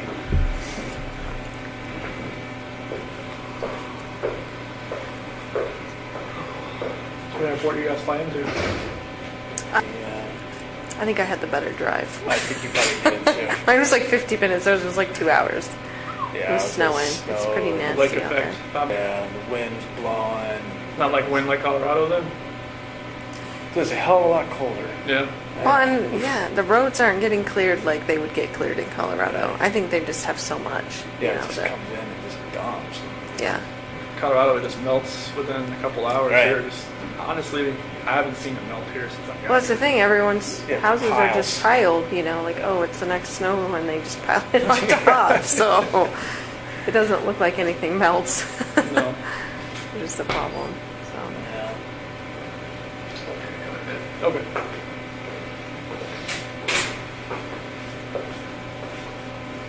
Do you guys go outside for rec or anything, or? No, not when has to be over 50 degrees. Oh, so you won't be out for a while.